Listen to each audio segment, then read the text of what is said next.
Hello everyone. बेटा start कर रहे हैं हम लोग मॉलिक्यूलर बेसिस ऑफ इनहेरिटेंस का लेक्चर 9 है। और अब हम रेप्लिकेशन पढ़ चुके हैं लास्ट क्लास में। थोड़ी बहुत डिटेल थी उसकी और उसको पढ़ के हम लोग फिर ट्रांसक्रिप्शन पे मूव करेंगे। बेटा यहां से प्रोसेस है। आपको आवाज देखो जरा, कुछ गड़बड़ तो नहीं आ रही है? आवाज आ रही है मेरी? बता दो। हाँ, एक बार आवाज आ रही है तो ओके बोलो, फिर हम स्टार्ट कर रहे हैं जल्दी से, है ना। गुड इवनिंग सबको। Not visible. हाँ, हेलो एवरीवन। बेटा स्टार्ट कर रहे हैं हम लोग। मुझे आ गई मेरी आवाज। आप बताइए जल्दी से। ठीक है, चलिए सब लोगों को मैं विजिबल हूं, ऑडियो वीडियो क्लियर है अगर आपको, तो स्टार्ट कर लेते हैं हम लोग। हाँ, लाइव लेक्चर है हमारा ये। और इसमें हाँ ओके ठीक है, चलिए स्टार्ट करेंगे फटाफट से। थोड़ा सा पिछला हल्का सा रिवाइज करेंगे और मैं एनसीईआरटी कराऊंगा डीएनए रेप्लिकेशन वाले पार्ट की कुछ चीजें उसमें इंपॉर्टेंट बतानी है आपको।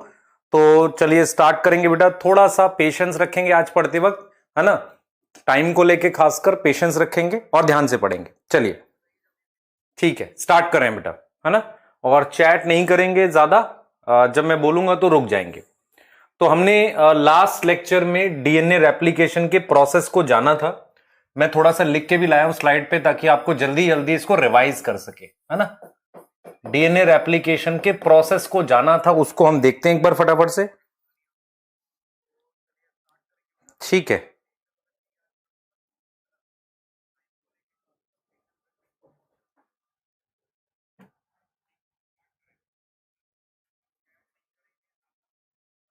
चलिए स्टार्ट करते हैं बेटा। देखो एक एक चीज का सबका सॉल्यूशन निकलेगा।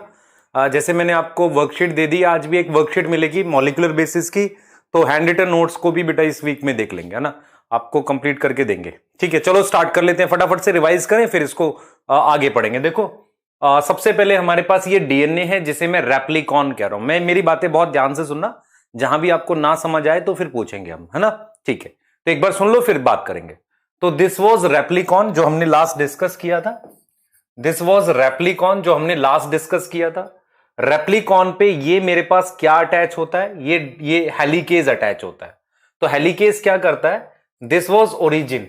ओरिजिन याद है आपको ना। मेरे पास ये डीएनए है जिसे मैं रेप्लिकॉन कह रहा हूं। उसके बाद मेरे पास ओरिजिन था। बिल्कुल रिवाइज कर देते हैं जल्दी से। ध्यान से सुनेंगे। डीएनए रेप्लिकेशन के लिए कुछ basic information. DNA replication cell cycle के एस फेज में होता है और प्रोकैरियोटिक सेल में प्रायर टू फिजन होता है, ठीक है। और यूकैरियोटिक में एस फेज में। डीएनए रेप्लिकेशन न्यूक्लियस में होता है हमारे पास, जहां हम डीएनए डबल करते हैं। ऑर्गेनल्स में मैट्रिक्स, स्ट्रोमा और इसके अलावा प्रोकैरियोट के साइटोप्लाज्म में।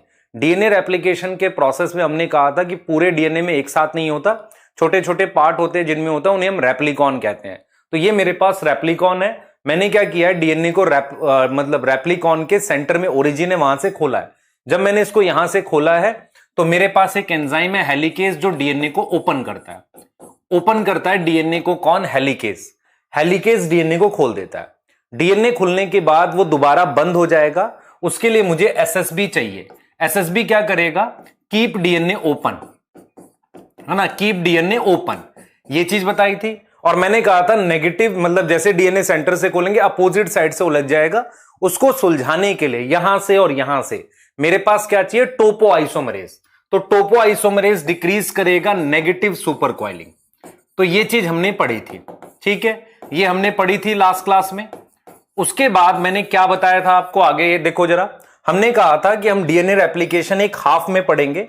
That part is known as replication fork. जैसे ट्यूनिंग फॉर्क होती है ना, जिससे म्यूजिक बनाते हैं, वैसा ही रेप्लिकेशन फॉर्क है, मतलब एक फॉर्क टाइप की चीज है, वो है। इसे हमने रेप्लिकेशन फॉर्क बोला। This was replication fork. यहां पे हम डीएनए रेप्लिकेशन पढ़ते हैं, ठीक हो गई बात। चलिए बिल्कुल फोकस करके शानदार तरीके से आप पढ़ने वाले हैं। अब आ जाओ स्टेप्स की बात करते हैं। अब आ जाओ हम स्टेप्स की बात करते हैं। देखो स्टेप्स क्या है हमारे पास, कैसे हमें समझना है। हमने ये रेप्लिकेशन फॉर्क ले ली है। दिस इज रेप्लिकेशन फॉर्क और ये पूरा डीएनए 1/2। मैं अगर आपसे पूछूं डीएनए सिंथेसिस के डायरेक्शन की बात, तो हम ये कहेंगे कि ओरिजिन से इधर चलेंगे डीएनए बनेगा। तो सबसे पहले हम बात करते हैं requirement of DNA polymerase. DNA polymerase एक ऐसा एंजाइम है जो डीएनए की सिंथेसिस करता है। कोई भी ऐसा एंजाइम जो डीएनए बनाता है उसे डीएनए पॉलीमरेज कहते हैं। उसकी हमने दो रिक्वायरमेंट बताई थी।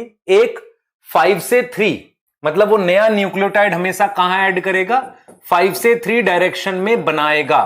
और दूसरी रिक्वायरमेंट बताई थी कि उसको एक शुगर चाहिए जिसके एंड पर 3-OH एंड हो, मतलब उसे प्राइमर रिक्वायर है। आप याद करो बेटा, एक बार रिवाइज कर रहा हूं फटाफट से, प्राइमर रिक्वायर है।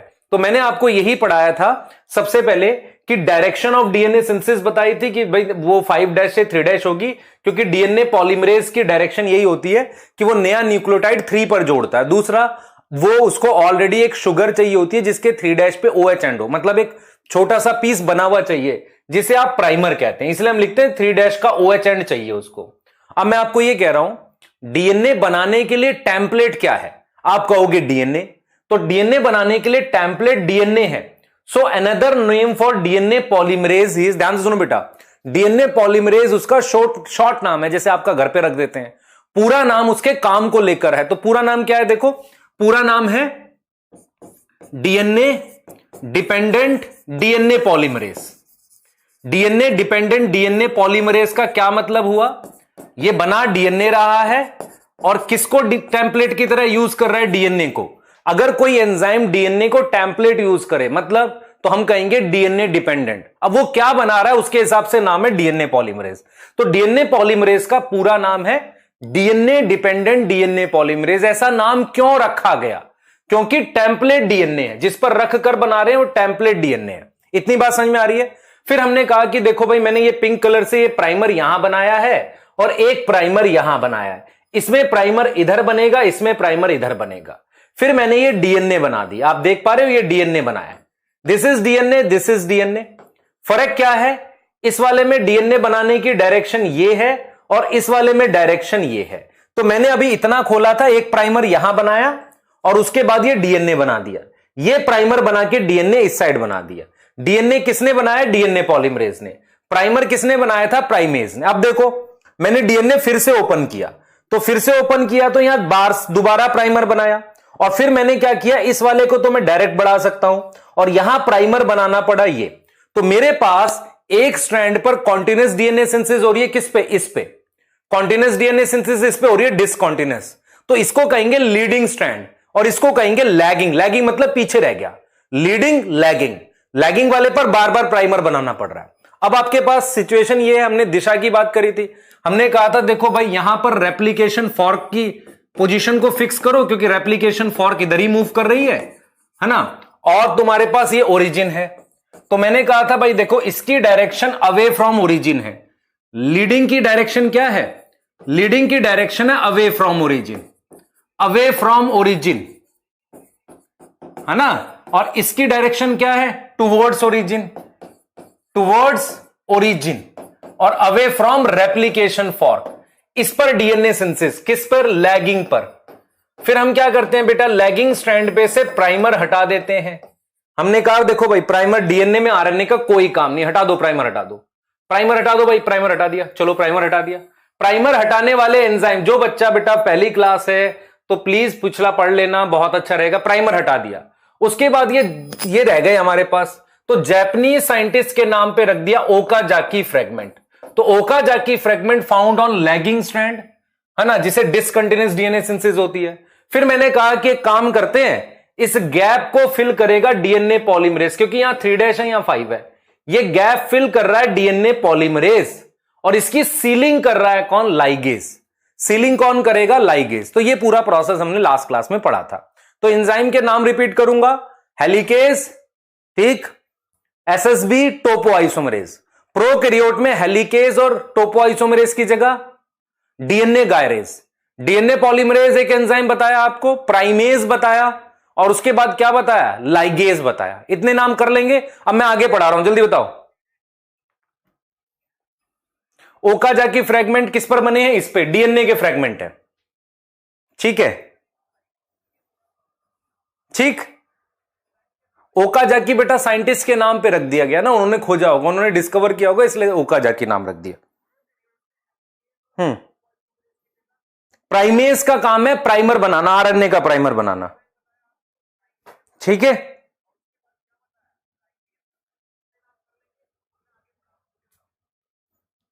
ठीक, अब मैं एंजाइम एक्टिविटी पढ़ाने जा रहा हूं, जो मैंने असाइनमेंट में क्वेश्चन दिए हुए थे वो बन जाएंगे बाप से। ठीक है, चलिए बहुत सही।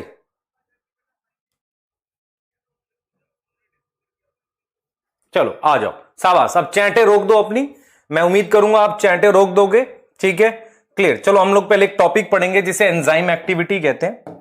मेरी बात ध्यान से सुनना जो मैं आपको बताने वाला हूं। डीएनए पॉलीमरेज एक एंजाइम है जिसपे कई तरह की एक्टिविटी होती है।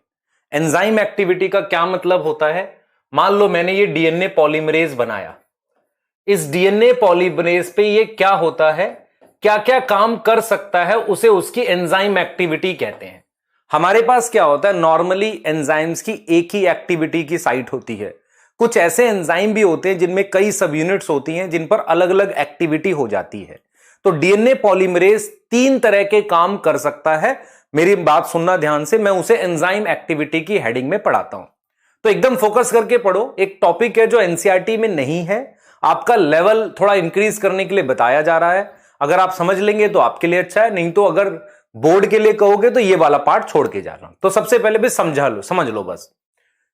डीएनए पॉलीमरेज एक एंजाइम है, उस पे 3 प्रकार की एक्टिविटी पाई जाती है। उन एक्टिविटीज के नाम सुनो क्या है, ध्यान से सुनो बेटा। उस एक्टिविटी को समझने के लिए मैंने क्या किया है, एक चेन बना दी है ये डीएनए की। ये डीएनए की मैंने एक सिंगल चेन बनाई है। डीएनए की मैंने क्या बनाई है, एक सिंगल चेन बनाई है। ठीक है, तो मैंने आपको यहां पर क्या समझाया, सुनना ध्यान से। सबसे पहले डीएनए पॉलीमरेज में जो पहली एक्टिविटी होती है, जो सभी तरह के डीएनए पॉलीमरेज पर होती है, उसे कहते हैं 5' to 3' polymerase activity. 5' to 3' polymerase activity. ये क्या होता है भाई? 5' to 3' पॉलीमरेज एक्टिविटी का मतलब होता है, 5' to 3' पॉलीमरेज एक्टिविटी का क्या मतलब होता है कि मेरे पास नया न्यूक्लियोटाइड यहां जुड़ेगा। अगर मैं नया न्यूक्लियोटाइड यहां ऐड कर रहा हूं तो डीएनए इधर बढ़ रहा है। तो अगर डीएनए इस साइड बढ़ रहा है, इस साइड बढ़ रहा है, तो उस काम करने के तरीके को कहते हैं 5 से 3 पॉलीमरेज एक्टिविटी। आ रहा है समझ? मैंने बोला आपके पास ये डीएनए की चेन है, इस डीएनए की चेन पे आपने न्यूक्लियोटाइड 3' एंड पर जोड़ा, इसे हम कहते हैं 5' to 3' पॉलीमरेज एक्टिविटी। आप कहोगे ये तो पढ़ चुके हैं, कोई बात नहीं, एक चीज और बतानी है इसमें। अब क्या होता है, मेरी बात सुनो ध्यान से।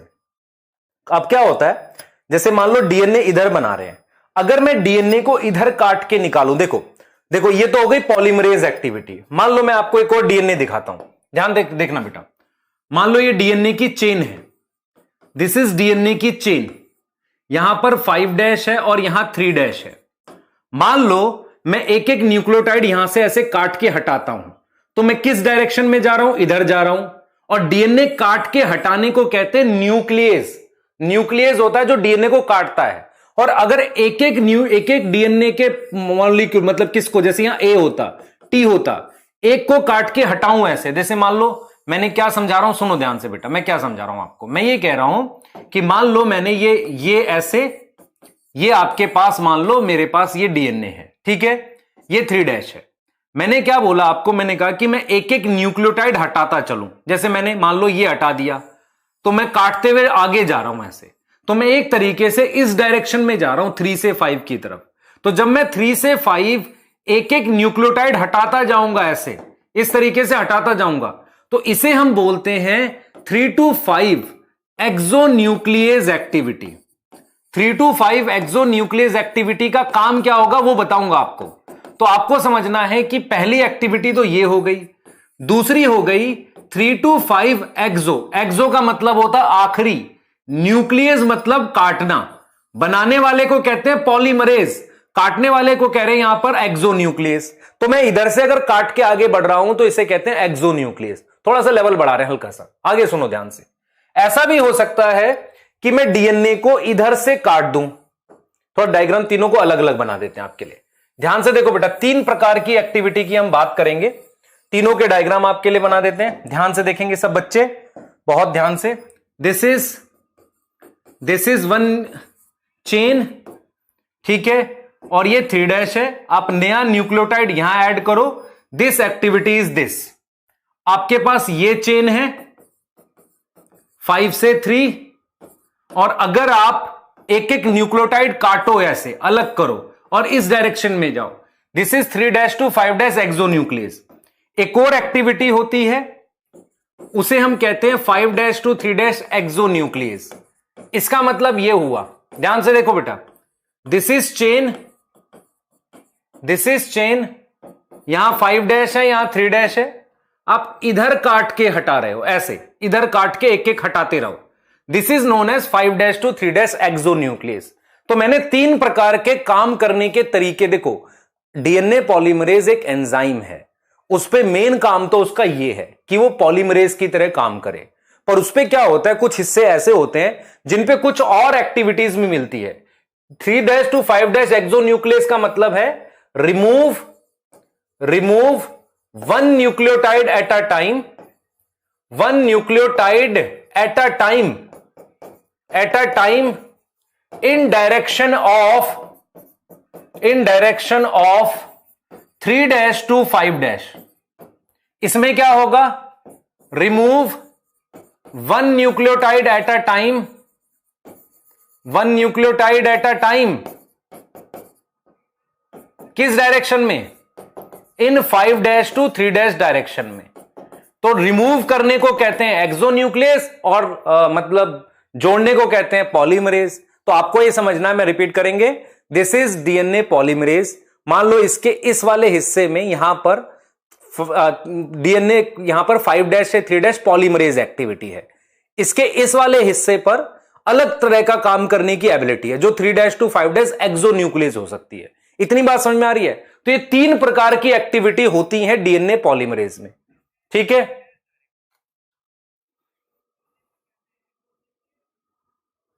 क्लियर? यहां तक समझ में आ गया? क्लियर है बेटा? रिमूव क्यों, देखो ये एक्टिविटी क्यों होती है वो समझाने जा रहा हूं मैं आपको, लेकिन आप एक बात समझो, इन एक्टिविटी का मतलब समझ लो, पहले मीनिंग समझ लो क्या होता है, ये होती क्या है ये समझ लो, तभी आपको समझ आएगा कहां यूज करेंगे। बेटा कहां यूज करेंगे उसको मैं बताऊंगा, अभी कैसे यूज करेंगे वो मैं बताऊंगा, पहले मीनिंग समझ लो बस। हाँ, इंपॉर्टेंस क्या है, सही सवाल है, बिल्कुल सही सवाल है, क्यों पढ़ रहे हैं, सवाल तो सही है, जेन्युइन है, पर पहले अगर मैं मान लो इन टर्म्स को यूज करता, पर टर्म्स तो बता दूं पहले, वो मैं बता रहा हूं आपको, ठीक है, वो देखो अब ध्यान से। सबसे पहला यूज होता है, देखो प्रूफ रीडिंग क्या होता है, व्हाट इज प्रूफ रीडिंग, ध्यान से सुनना बेटा, कुछ टर्म्स है प्रूफ रीडिंग। प्रूफ रीडिंग शब्द से आप क्या समझते हो? प्रूफ रीडिंग बुक्स की जाती है, किताबों की जाती है। प्रूफ रीडिंग का मतलब होता है अगर कुछ गलती हो जाए तो उसे ठीक किया जाए। तो आपके सामने मान लो ये डीएनए है, ये सही है, ये डीएनए था आपके पास, ये डीएनए है, मान लो ये डीएनए आपके पास है, बहुत सही, ठीक है, ये डीएनए आपके पास है, ध्यान से देखना बेटा, ये डीएनए है। अब मेरे पास ये प्राइमर है, दिस इज प्राइमर, ये मेरे पास प्राइमर है, आप देख रहे हो, ये प्राइमर हो गया। अब मैं कह रहा हूं प्रूफ रीडिंग का मतलब समझो, टी के सामने, दिस इज टी, आप देख पा रहे हैं सब लोग, बहुत ध्यान से देखना बेटा, टी के सामने देखो डीएनए बनने की डायरेक्शन ये आएगी, प्राइमर था, टी के सामने मैं ए जोड़ूंगा, देख रहे हो मैं इस दिशा में आ रहा हूं, टी के सामने ए जोड़ूंगा, ए के सामने मान लो मैंने टी जोड़ दिया, पर जी के सामने गलती से टी जोड़ दिया, ये गलती से हुआ, यहां 3' है। तो अगर कोई गलती हो जाए, उसको अगर रिमूव करना है तो इस डायरेक्शन में करना पड़ेगा। आप देखो खुद से, मान लो जी के सामने सी आना चाहिए था, अगर बाय मिस्टेक कोई रॉन्ग बेस आ जाता है, उसको हटाते हम अपोजिट डायरेक्शन में जाके, तो हम ये कहेंगे कि for proof reading, proof reading होता है गलती ना हो, फॉर प्रूफ रीडिंग हमारे पास we need 3' to 5' exonuclease activity. अगर आप ध्यान से देखो तो आपको बात समझ आएगी कि डीएनए पॉलीमरेज इस दिशा में बनाता है 5 से 3 की तरफ। अगर ये रॉन्ग बेस है तो रॉन्ग बेस को, रॉन्ग न्यूक्लियोटाइड को रिमूव हो जाएगा, सही है, किस डायरेक्शन में, 3 से 5 एक्सोन्यूक्लियस से। मतलब मैं 3 से 5 की तरफ गया, एक्सोन्यूक्लियस करके उसे हटा दिया। तो हम ये समझते हैं, एनसीईआरटी क्या बोलती है, सुनना ध्यान से। एनसीईआरटी कहती है कि डीएनए पॉलीमरेज एक बड़ा ही फास्ट एंजाइम है और एक्यूरेट भी है। फास्ट भी है, एक्यूरेट भी है। बहुत शानदार बात। फास्ट तो है ही, एक्यूरेट क्यों है? क्योंकि उसके पास एक ऐसी एक्टिविटी भी होती है कि अगर वो गलत कर देता है तो उसे ठीक कर देता है। जनरली गलती पता चल जाती है और वो उसे ठीक कर देता है। मतलब हाँ, वो उसके पास ऑप्शन ये है कि जब वो 5' से 3' पॉलीमरेज जा रहा है तो वो वापसी आ सकता है, एक स्टेप वापसी ऐसे आके गलती ठीक कर सकता है। गलती ठीक करने को कहते हैं प्रूफ रीडिंग। आप खुद से सोचो, एक बायोलॉजिकल प्रोसेस है डीएनए रेप्लिकेशन। उतने बड़े लेवल पर 10⁹ बेस पेयर को जब आप डबल कर रहे हो, उसमें अगर मैं कहता हूं 0.1% भी एरर आ सकता है या उससे भी कम आ सकता है तो भी बहुत गड़बड़ हो सकती है। तो उस गड़बड़ को ठीक करने का काम किसका है? डीएनए पॉलीमरेज का। उसके पास एक स्पेशल एबिलिटी होती है जिसे हम कहते हैं 3' से 5' एक्सोन्यूक्लियस। इस तरीके से काटकर वो उसको ठीक कर सकता है। आया समझ? एक कह रहा रिपीट अगेन। बहुत ही सही। रिपीट लिखने से पहले सुन तो ले पूरा मैं बोल क्या रहा हूं। सुन भी नहीं रहा भाई? आदर्श को बेटा पिन कोड दे दो। स्टेट पूछ रहा है किसी का, उसको पिन कोड दे दो भाई। पिन कोड बता दो, है ना? हाँ,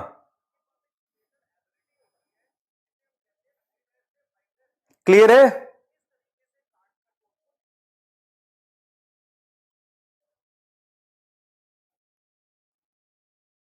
हाँ, इधर देखो, प्रूफ रीडिंग का मतलब समझो।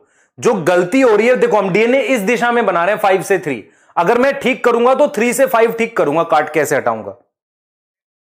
ठीक है, इस ठीक करने को हम कहते हैं, ठीक करने को हम क्या बोलते हैं बेटा? Proof reading.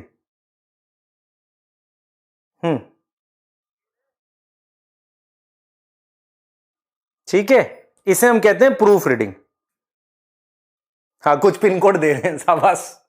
द चैट में मतलब अलग ही बात कर रहे हैं। आप किस स्टेट से हो?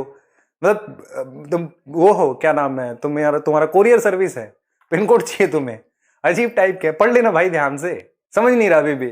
5 चैप्टर खत्म हो, 6 चैप्टर चल रहा है, 6 चैप्टर चल रहा है आपका बायो का। इसके बाद आधा सिलेबस बचता है सिर्फ, ये हाफ सिलेबस खत्म मानते हैं इस चैप्टर के बाद हम। तो उसमें भी कुछ डिलीट हो गया उसके बाद वाले में से। तो जो अच्छा ही 20 मार्क्स का, जो बोर्ड वाले सीबीएसई वालों के लिए बोल रहा हूं, आपके 20 मार्क्स के हैं दोनों चैप्टर मिला के, और उसमें आप मजे ले रहे हो। मैं ये सोच रहा हूं। और दूसरा, आपकी हिम्मत भी इतनी कि यार, मतलब इसे कहते हैं, कुछ जो बच्चे कर रहे हैं, जो मजे लेते हैं, ऐसे टाइम बीच में टाइम किल करते हैं, वो ऐसे वाले बच्चे हैं, तूफानी करते हैं, है ना? इस साल तूफानी कर लेते हैं, अगले साल फिर तूफानी कर रहे होगे, है ना? इसलिए कह रहा हूं, सीरियस हो जाओ।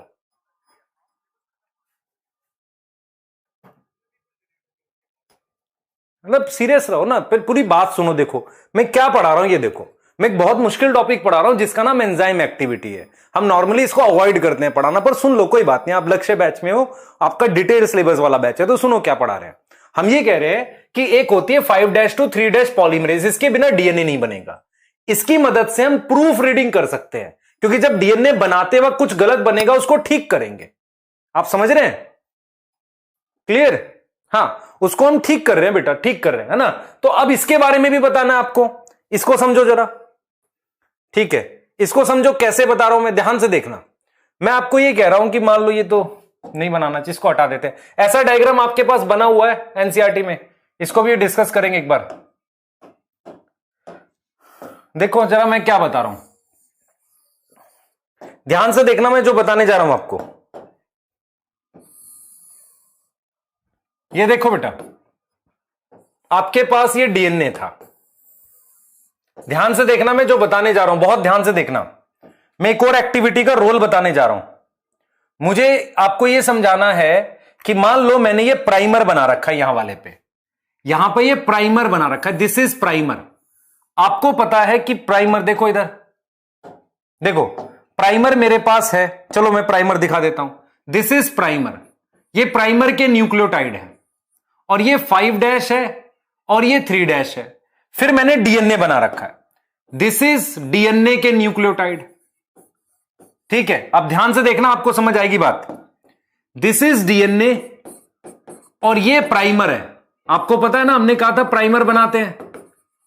अब देखो जरा, देखना फिर से, दिस इज डीएनए और इससे पहले मैंने प्राइमर बनाया था, ये वाला याद है ना, ये प्राइमर बनाया था मैंने, दिस इज प्राइमर, ये प्राइमर है। अब मुझे एक चीज बताओ, मुझे प्राइमर काट के हटाना है, ध्यान से सुनना, ध्यान से देखना बेटा, मुझे ये प्राइमर काट के हटाना है। मैं किस एक्टिविटी से हटाऊं? देखो, प्राइमर हटाने के लिए मुझे एक्सोन्यूक्लियस चाहिए। मैं रिपीट कर रहा हूं, मुझे प्राइमर रिमूव करना है। प्राइमर रिमूव करने के लिए आपको एक्सोन्यूक्लियस एक्टिविटी चाहिए, एक्सोन्यूक्लियस एक्टिविटी चाहिए, एक्सोन्यूक्लियस। कौन सी एक्टिविटी चाहिए? एक्सोन्यूक्लियस एक्टिविटी चाहिए, क्योंकि आपको एक एक न्यूक्लियोटाइड काट के हटाना पड़ेगा। आप समझ पा रहे हो मैं क्या कह रहा हूं? मैं कह रहा हूं कि इस प्राइमर को हटाने के लिए आपको एक एक न्यूक्लियोटाइड काटना है। अगर मैं यहां से काटूं, 3 से 5 की डायरेक्शन में काटूं, तो पहले मैं पूरा डीएनए हटाऊंगा, तब ये प्राइमर हटेगा। लेकिन अगर मैं इस डायरेक्शन में काट रहा हूं, तो मैं 5 से 3 एक्सोन्यूक्लियस में काट रहा हूं। तो आपको यह समझ में आना चाहिए कि जब हम प्राइमर हटाते हैं तो जो दिशा रहती है वो 5 से 3 में, इसको काट के हटाऊंगा, देखो एक इसको काटूंगा तो फिर यहां 5 आ जाएगा, फिर इसको काटूंगा, तो मैं किस दिशा में काट रहा हूं? आप देख पा रहे हो क्या डायरेक्शन है मेरे पास? This direction of primer remove करने की, इसको कह रहे हैं 5 से 3 एक्सोन्यूक्लियस एक्टिविटी। तो प्राइमर हटाने के लिए मुझे यही एक्टिविटी चाहिए, प्राइमर हटाने के लिए। तो प्राइमर कैसी एक्टिविटी से रिमूव करते हैं? Primer remove by 5' to 3' exonuclease activity. समझ आया? देखो, प्राइमर में यहां 5 है, एक एक करके यहां से ऐसे हटाओगे, इधर से थोड़ी हटा सकते हो, इधर से हटाओगे तो क्या होगा? पहले पूरा डीएनए काटोगे, फिर बनाया क्यों था? समझ पा रहे हो? मैं इस पूरे को काट दूंगा, देखो मैं इस पूरे को ऐसे हटा दूंगा, देखो यहां से मैं इसको ऐसे हटा रहा हूं, देखो प्राइमर मैं ऐसे हटा रहा हूं, ऐसे। आप समझ पा रहे हो? प्राइमर ऐसे हटा रहा हूं, जैसे मैं प्राइमर हटाऊंगा ऐसे, इस तरीके से मैं प्राइमर हटा रहा हूं 5' से 3'। आप देख रहे हो 5 से 3 की तरफ जा रहा हूं। उसके बाद जो डीएनए पॉलीमरेज होगा, इस 3' को आगे बढ़ाकर इस पूरे गैप को ऐसे भर देगा, और ये जो इनके बीच का आखिरी बॉन्ड होगा, ये वाला बेटा देखो, ये यहां पे ऐसे भर दिया इसने। अब इनके बीच का ये वाला बॉन्ड जो मैं कलर से बनाऊंगा दूसरे, देखना ध्यान से, ग्रीन कलर से दिखा रहा हूं, इस बॉन्ड को लाइगेज बनाएगा, और ये गैप किसने भरा? पॉलीमरेज ने। तो प्राइमर हटाना पड़ेगा। प्राइमर हटाएगा कौन? डीएनए पॉलीमरेज ही हटाता है, पर कौन सी एक्टिविटी से? 5' से 3' एक्सोन्यूक्लियस एक्टिविटी से। तो आपको समझ आना चाहिए कि मैं क्या बता रहा हूं यहां पर। क्लियर हुआ? बताओ जल्दी से।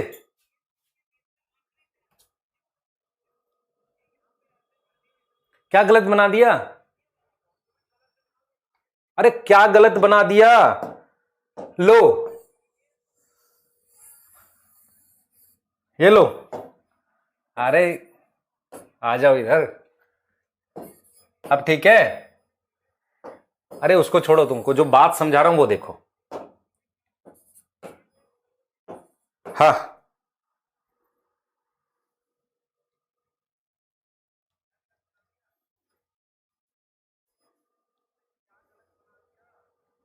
ये देखो, देखो मैं क्या बता रहा हूं बेटा, देखो मैं कह रहा हूं ये जो प्राइमर है ना, इसको आप ऐसे हटाओगे। देखो मान लो मैं ये काट के हटा दूं, मैं 5 से 3 की तरफ हटा रहा हूं एक एक को ऐसे, तो 5 से 3 की डायरेक्शन में हटा रहा हूं, उसको क्या बोलोगे? 5' to 3' एक्सोन्यूक्लियस एक्टिविटी। इतना समझ में आ रहा है? तो मैं यहां पे क्लियर लिख रहा हूं बेटा, मैं यहां पे क्लियर लिख रहा हूं कि primer removed by 5' to 3' exonuclease activity. यहां तक याद रहेगा?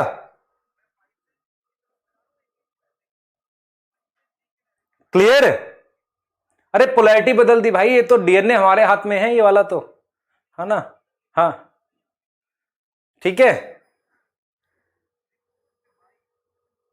तुम्हें मेन ये समझा रहा हूं ना बेटा, ये समझा रहा हूं, ये देखो ना ये वाला। एक कह रहा है बीच में से काट सकते हैं, कितनी खराब बात होगी ना बेटा, बीच में से पहले काटे फिर ऐसे इधर लाएंगे, क्या फायदा होगा? सीधे यहां से काटो ना ऐसे। ठीक है,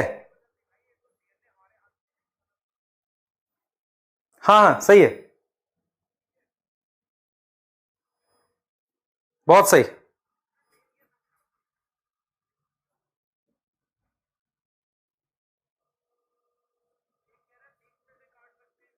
नहीं, बीच से काटेंगे नहीं बेटा। अब आ जाओ जरा, ये देखो, आपको ये चीज पढ़नी है, सुन लो ध्यान से।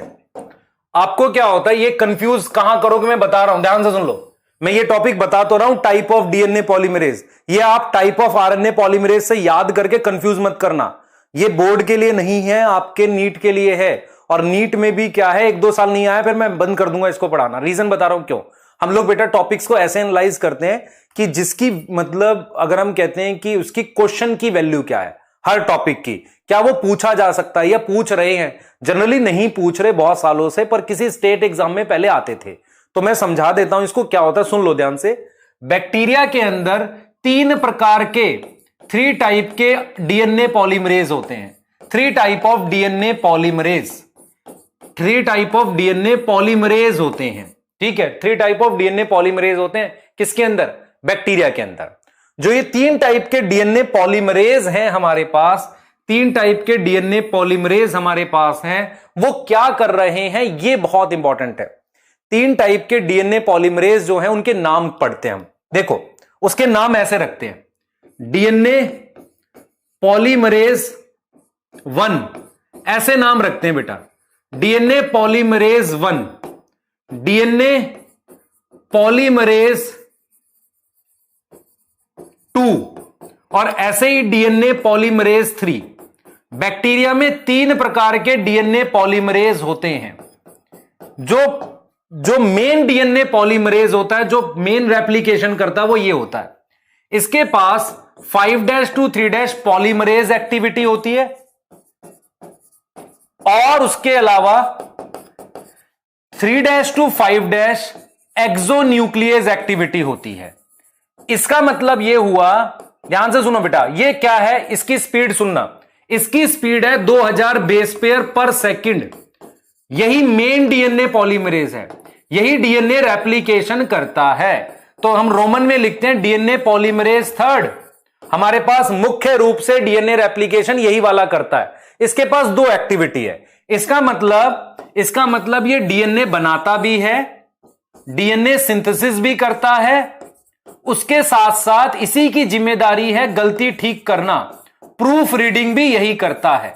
तो सवाल आएगा बैक्टीरिया में प्रूफ रीडिंग कौन करता है, तो आपको सिर्फ ये नाम याद करना है। अब मेरे पास डीएनए पॉलीमरेज 2 स्लो है, इसको यूज नहीं करते, पर एक्टिविटी इसके पास भी दोनों होती है। कौन सी, 5' to 3' पॉलीमरेज काफी स्लो एंजाइम है, और उसके अलावा 3' to 5' एक्सोन्यूक्लियस, इसको यूज नहीं करते। इसके बाद डीएनए पॉलीमरेज जो है, इसको हम यूज करते हैं एक तो प्राइमर रिमूव करने में, प्राइमर रिमूव करते हैं। ठीक है, तो इसका मतलब इस पे 3 एक्टिविटी होती है, तीनों होती हैं। 5' to 3' पॉलीमरेज भी होता है ये, और 3' to 5' एक्सोन्यूक्लियस भी होता है, और 5' to 3' एक्सोन्यूक्लियस भी होता है। तो प्राइमर रिमूव करने का काम और एक तरीके से डैमेज रिपेयर करने का काम, डैमेज को ठीक करने का काम कौन करता है, डीएनए पॉलीमरेज 1। तो ये out of the box topic है आपके लिए, अगर परेशानी हो रही है तो छोड़ सकते हैं, सिर्फ मेरी बात ध्यान से सुनेंगे। हमारे पास ई कोलाई के बैक्टीरिया में 3 प्रकार के डीएनए पॉलीमरेज होते हैं। पहला सवाल यह आ सकता था कि DNA polymerase 3 main DNA polymerase है क्योंकि वो सबसे फास्ट है, उसका काम डीएनए बनाना भी है, प्रूफ रीडिंग भी है। दूसरे टाइप का डीएनए पॉलीमरेज जो 1 है, वही करता है क्या, प्राइमर हटाने का काम। ठीक है, प्राइमर हटाने का काम वही करता है, इसके अलावा कुछ नहीं आ सकता इस टॉपिक से। और यूकैरियोट में मेरे पास डीएनए पॉलीमरेज अल्फा और डेल्टा 2 है मेन, और भी होते हैं पर आपको यही 2 नाम याद करने, ये मेन डीएनए पॉलीमरेज है दोनों।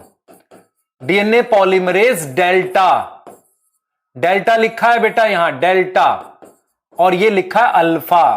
अब मैं बिल्कुल एनसीईआरटी के बाहर पढ़ा रहा हूं, आपको बता के पढ़ा रहा हूं, ये नहीं है एनसीईआरटी में। यदि आपको तकलीफ हो रही है इसको पढ़ने में तो ये वाला आप छोड़ सकते हो, इसके लिए कोई कंपल्शन नहीं है कि आपको ये आना चाहिए। बस आपको ये याद रह जाए कि एक्टिविटीज क्या होती है ये पता होना चाहिए, प्रूफ रीडिंग वर्ड का मतलब पता होना चाहिए।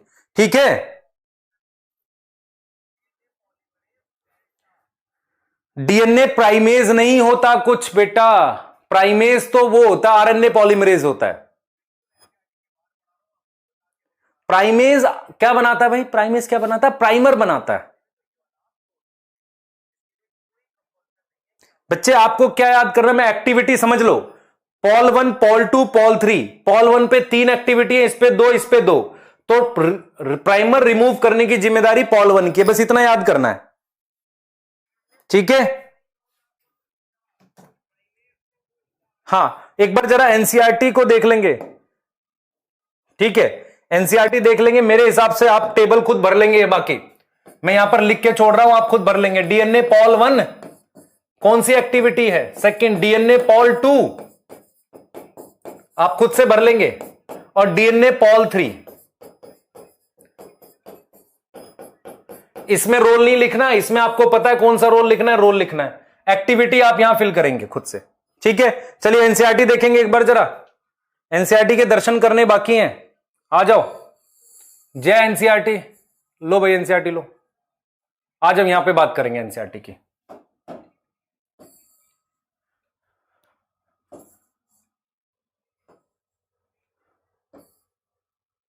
चलो भाई आ जाओ। The machinery and the enzyme, आगे देख लो। In living cell such as E coli the process of replication require a set of catalyst, है ना? हमारे पास क्या है देख लेंगे, ध्यान से बेटा, ध्यान से देखो। दिख रहा है फॉन्ट ये सारा? दूसरा ले लो, चलो एक बार थोड़ा सा छोटा कर देते हैं इसको। एक सेकेंड बेटा। हाँ भाई चल देखें, देखो कह रहा है कि in living cell such as E coli the process of replication require a set of catalyst, मतलब कई एंजाइम की बात कर रहा है, हेलिकेज वगैरह आ सकते हैं, है ना? हेलिकेज प्रोकैरियोट में भले ही ना आता हो। The main enzyme is referred to as DNA dependent DNA polymerase. ये वाली बात समझ में आ रही है बेटा? ये क्लियर आ रहा है समझ में? Main enzyme is DNA dependent. Main enzyme क्या है हमारे पास? देखो डीएनए डिपेंडेंट डीएनए पॉलीमरेज की बात कर रहा है।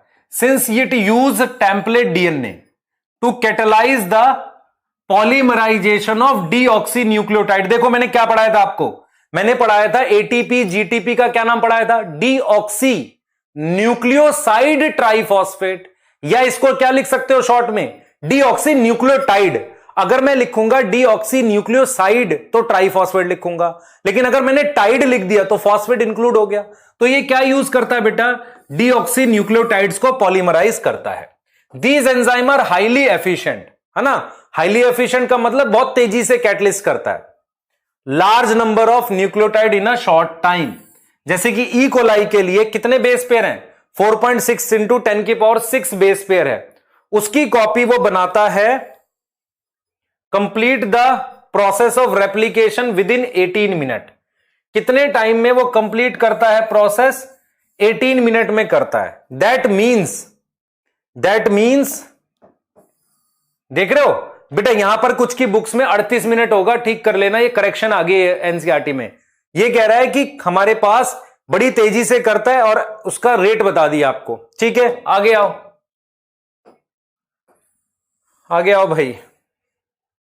ये 18 मिनट वाली जो बात है ना बेटा, ध्यान रखना इसको।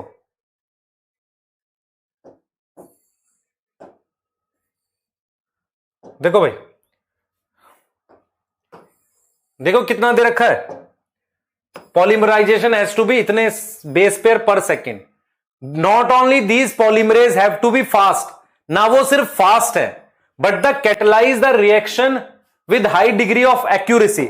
Now how does this accuracy comes? ये एक्यूरेसी कैसे आती है? प्रूफ रीडिंग से। किस प्रकार आएगी? प्रूफ रीडिंग से एक्यूरेसी आती है। Any mistake during replication would result into mutation. अगर गड़बड़ हो गई रेप्लिकेशन पे तो म्यूटेशन होगी। फर्दर कह रहा है energetically replication is a very expensive process. Energy लगती है भाई, जुड़ने आता है टीपी, जुड़ता है MP2, फॉस्फेट की एनर्जी खर्च होती है। देखो क्या लिखा है इसने? Deoxynucleoside triphosphate serve as dual purpose. तो ये वही लिखा था जो मैंने लिखा था, डीऑक्सी। देखो यहां न्यूक्लियोसाइड है, अगर मैं ट्राइफॉस्फेट नहीं लिखना चाहता हूं तो टाइड लिखूंगा। समझ रहे हो मैं क्या कह रहा हूं बेटा? हाँ, न्यूक्लियोसाइड ट्राइफॉस्फेट दो काम करता है। पहला, एक तो सबस्ट्रेट की तरह काम करता है, ये इनकी बात कर रहा है बेटा, डीजीटीपी इनकी बात कर रहा है। They provide energy for polymerisation. एक तो वो एनर्जी देता है, दूसरा सबस्ट्रेट की तरह काम करता है। The two terminal phosphate in triphosphate are high energy phosphate. याद करो मैंने क्या बताया था, मैंने कहा था कि जो दो फॉस्फेट है वो हट जाते हैं, जुड़ता मोनोफॉस्फेट है, तो वो हाई एनर्जी फॉस्फेट होते हैं। In case of ATP GTP वो हट जाते हैं। यहां तक क्लियर है? यहां तक क्लियर है बेटा? आगे देखो, आगे की कहानी, आगे देखो बेटा, आगे देखो। In addition to DNA dependent DNA polymerase के अलावा कुछ और एंजाइम चाहिए, जैसे कि हेलिकेज, लाइगेज, देख रहे हैं, high degree of accuracy for long DNA molecule since the two strand of DNA can not be separated at entire length. आप याद करो मैंने क्या बोला था, पूरा डीएनए एक बार में नहीं खोलेंगे, थोड़ा थोड़ा करके खोलेंगे रेप्लिकेशन फॉर्क से, ठीक है? क्लियर? क्योंकि बहुत एनर्जी चाहिए। The replication occur with in a small opening, जिसे हम कहते हैं रेप्लिकेशन फॉर्क। तो थोड़ा सा खुलता है, उसमें ही होती है रेप्लिकेशन, फिर और खुलता है, उसे हम कहते हैं रेप्लिकेशन फॉर्क। तो the DNA dependent DNA polymerase catalyse polymerisation only in one direction, सिर्फ एक दिशा में कराएगा, और वो दिशा क्या है? 5 से 3 कराएगा। क्लियर? क्या कराएगा? 5 से 3। This create some additional complication. वो सिर्फ 5 से 3 कराता तो डायरेक्शन अलग हो जाती है। सम एडिशनल कॉम्प्लिकेशन का मतलब दिशा अलग हो जाएगी। Consequently one strand template polarity 3' to 5' है। The replication is continuous. जिस स्ट्रैंड की पोलैरिटी 3' से 5' है, टेम्पलेट की बात कर रहा है ये, जिस पर रखकर बना रहे हो उसकी पोलैरिटी 3 से 5 है, तो वहां पर रेप्लिकेशन कॉन्टिन्यूअस है। बाकी दूसरे वाले पर क्या है? डिसकॉन्टिन्यूअस। देखो मैं क्या क्या बोला इसने बोला है, देखो इधर बेटा, इसने ये बात बोली है, देखो जिस स्ट्रैंड की पोलैरिटी देख रहे हो, ये क्या कह रहा है? देखो ध्यान से, देखो हमने क्या किया, ये 3 से 5 ये वाला इधर जा रहा है, और इस वाले पे 5 से 3, ठीक है? तो अगर मैं यहां से देख रहा हूं, ये 3 से 5 है, इधर जा रहा है ये, तो इसको बार बार यहां पर क्या बनाना पड़ रहा है? प्राइमर। ये चीज कह रहा है, ठीक है? तो एक 3 से 5 वाला है, उस पर कॉन्टिन्यूअस है, नीचे वाला 3 से 5 था, और 5 से 3 वाले पर डिसकॉन्टिन्यूअस है। डिसकॉन्टिन्यूअस सिंथेसिस के बाद किससे जोड़ते हैं? लाइगेज से। यहां तक समझ में आ गई? ठीक है? अब देखो आगे, देखो क्या कह रहा है बेटा, आगे देखो, लास्ट पॉइंट्स देखो, आ जाओ यहां पे आ जाओ। The DNA polymerisation can not initiate the process of replication, मतलब डीएनए पॉलीमरेज खुद से डीएनए नहीं खोल सकता। Also the replication does not initially random at any place in DNA. दो बातें कह रहा है डीएनए पॉलीमरेज खुद से नहीं ओपन कर सकता, डीएनए को स्टार्ट कर सकता। दूसरा, डीएनए रेप्लिकेशन रैंडमली कहीं से स्टार्ट नहीं हो सकती। क्यों नहीं हो सकती? कारण, अगर मैं रैंडम स्टार्ट करूंगा तो मुझे पता ही नहीं चलेगा कौन सा डीएनए रेप्लिकेट हुआ, कौन सा छूट गया। आप समझ रहे हो? इसलिए ओरिजिन लगाए जाते हैं कि भाई यहीं से शुरू होगा तो खत्म हो पाएगा ठीक से। तो ठीक है, there is a definite reason in E coli DNA, such reason is known as origin of replication. It is because of origin of replication that piece of DNA, ये इंपॉर्टेंट बात है बेटा, रिक्वायर अ वेक्टर। मतलब क्या हुआ, सुन लो ध्यान से। देखो मेरे पास मान लो ये ई कोलाई का सेल है, ये इसका अपना डीएनए है। मैं अगर ई कोलाई के सेल में बाहर से कोई डीएनए डालता हूं तो वो अपनी कॉपी नहीं बना सकता, क्योंकि उस पर ओरिजिन नहीं है। मेरी बात समझो ध्यान से। ये जो लाइनें लिखी हैं इसका मतलब ये है कि अगर मैं बाहर से किसी सेल में कोई डीएनए डालता हूं तो मुझे उसे किसी ऐसे डीएनए पर जोड़ के भेजना पड़ेगा जिसका अपना ओरिजिन हो। उसे हम वेक्टर कह रहे हैं। देखो क्या लिख रहा है, because of the requirement of origin, क्योंकि ओरिजिन की जरूरत है। Replication that a piece of DNA if needed to propagate during recombinant DNA, मतलब कोई डीएनए जिसे भेजा जाएगा, ठीक है, रिक्वायर अ वेक्टर। उसे वेक्टर की जरूरत क्यों है? क्योंकि वेक्टर एक डीएनए होगा जिसमें खुद का ओरिजिन होगा, तो बिना ओरिजिन के डीएनए रेप्लिकेट नहीं कर सकता। ये लास्ट वाला समझो ध्यान से। इसीलिए वो वेक्टर क्या देता है? ओरिजिन देता है। तो मेरा ये कहने का मतलब है, सुनो ध्यान से सुनो, मैं बाहर से कोई डीएनए इसमें डालता हूं किसी सेल में, या तो वो इसके डीएनए के साथ जुड़ जाए, या तो वो इस डीएनए के साथ जुड़ जाए, क्योंकि मेन डीएनए पर तो ओरिजिन होगा। नहीं तो वो मैं किसी डीएनए के साथ जोड़कर भेजूंगा जिसकी कॉपी बनेगी, जैसे प्लाज्मिड होता है, प्लाज्मिड में अपना ओरिजिन होता है, तभी वो कॉपी बना सकता है खुद की। ये समझ आ गया? जल्दी बताओ।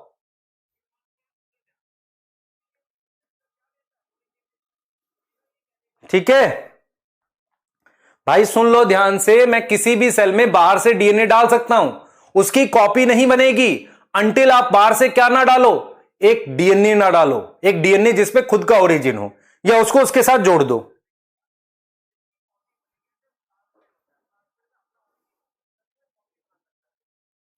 क्लियर है भाई? वेक्टर का मतलब होता है, देखो भाई, देखो मेरी बात सुनो, वेक्टर का मतलब ये है, इसको एक बार ऊपर नीचे करते हैं, इसको देखो, वेक्टर का क्या मतलब है पहले समझ लो मैं जो बोलूंगा।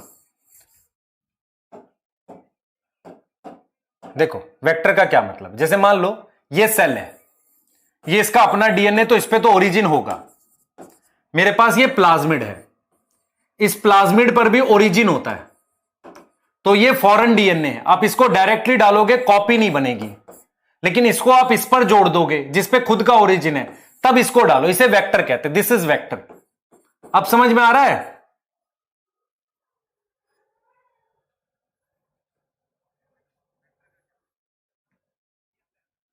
ठीक है, वेक्टर बता दिया। देखो दिस वेक्टर इज प्लाज्मिड, जिसपे खुद का ओरिजिन है, आप इस पर अगर इस डीएनए को जोड़ दोगे तो फिर डाले जाओगे तो कोई फर्क नहीं पड़ेगा, ठीक है, कॉपी बनाएगा, लेकिन आप इस डीएनए को डायरेक्टली डालोगे तो कॉपी नहीं बनेगी, ये कहना चाह रहा हूं।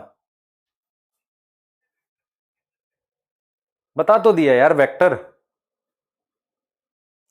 भाई वेक्टर होता है, जैसे प्लाज्मोडियम को ले जाने के लिए मस्कीटो वेक्टर है, तो इस डीएनए को ले जाने के लिए ये वेक्टर ये लेकर आएगा, क्योंकि इसके पास अपना ओरिजिन है, कॉपी बना पाएंगे कैरियर टाइप से। मैं आपको कह रहा हूं बेटा, आपके अपने हर एक सेल के डीएनए में ओरिजिन होता है, अगर ओरिजिन नहीं होगा तो कॉपी नहीं बनेगी। अगर बाहर से आप कोई ऐसा डीएनए का पीस डालो जिसपे ओरिजिन नहीं है तो कॉपी नहीं बनेगी, इसलिए आप उसको किसी डीएनए के साथ जोड़ दो जिसके पास खुद का ओरिजिन है, वो कॉपी बना देगा। अब इसको वेक्टर समझना है भाई सबको। भाई 18 मिनट है वहां पर, 20 मिनट में सेल डबल होता है, 18 मिनट में डीएनए रेप्लिकेशन होती है। हाँ, अब प्लाज्मोडियम क्या होता है भाई, ये तो नहीं पता, जूलॉजी का टॉपिक है वो, तो बात सर से पूछना। कि प्लाज्मोडियम नहीं पता, बताओ तुम्हें।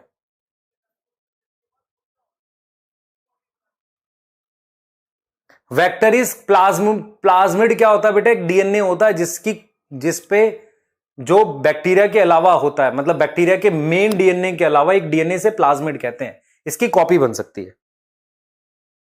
जोड़ेंगे कैसे, बायोटेक पढ़ा दूं पूरी इसमें, बायोटेक में पढ़ोगे? अरे भाई बायोटेक में है ये टॉपिक, आपको सिर्फ ये समझ में रखना है, मेरी बात से समझना है। Any DNA if transfer into cell can not make copy until origin is absent या ओरिजिन इज नॉट प्रेजेंट, है ना। To make copy in a foreign cell, किसी बाहर दूसरे सेल में कॉपी बनाने के लिए उसमें क्या होना चाहिए, अपना ओरिजिन होना चाहिए। ठीक है, बायोटेक आएगा बेटा, बायोटेक में पढ़ना। 47 मिनट हो गए, शाबाश। चलिए आगे चलते हुए,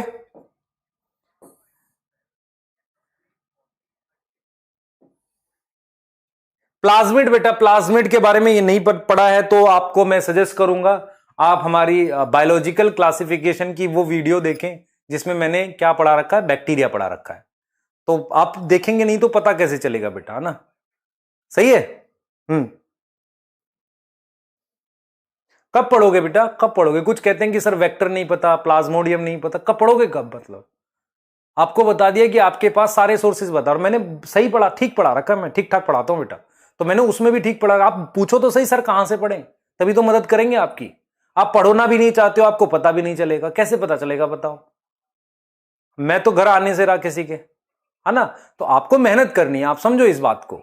आपको मतलब पढ़ने के लिए ऐसे रहना है कि आप कहीं से सर को, मैं सर से कुछ सीख लूं, ऐसे होना चाहिए बेटा बच्चों को ना।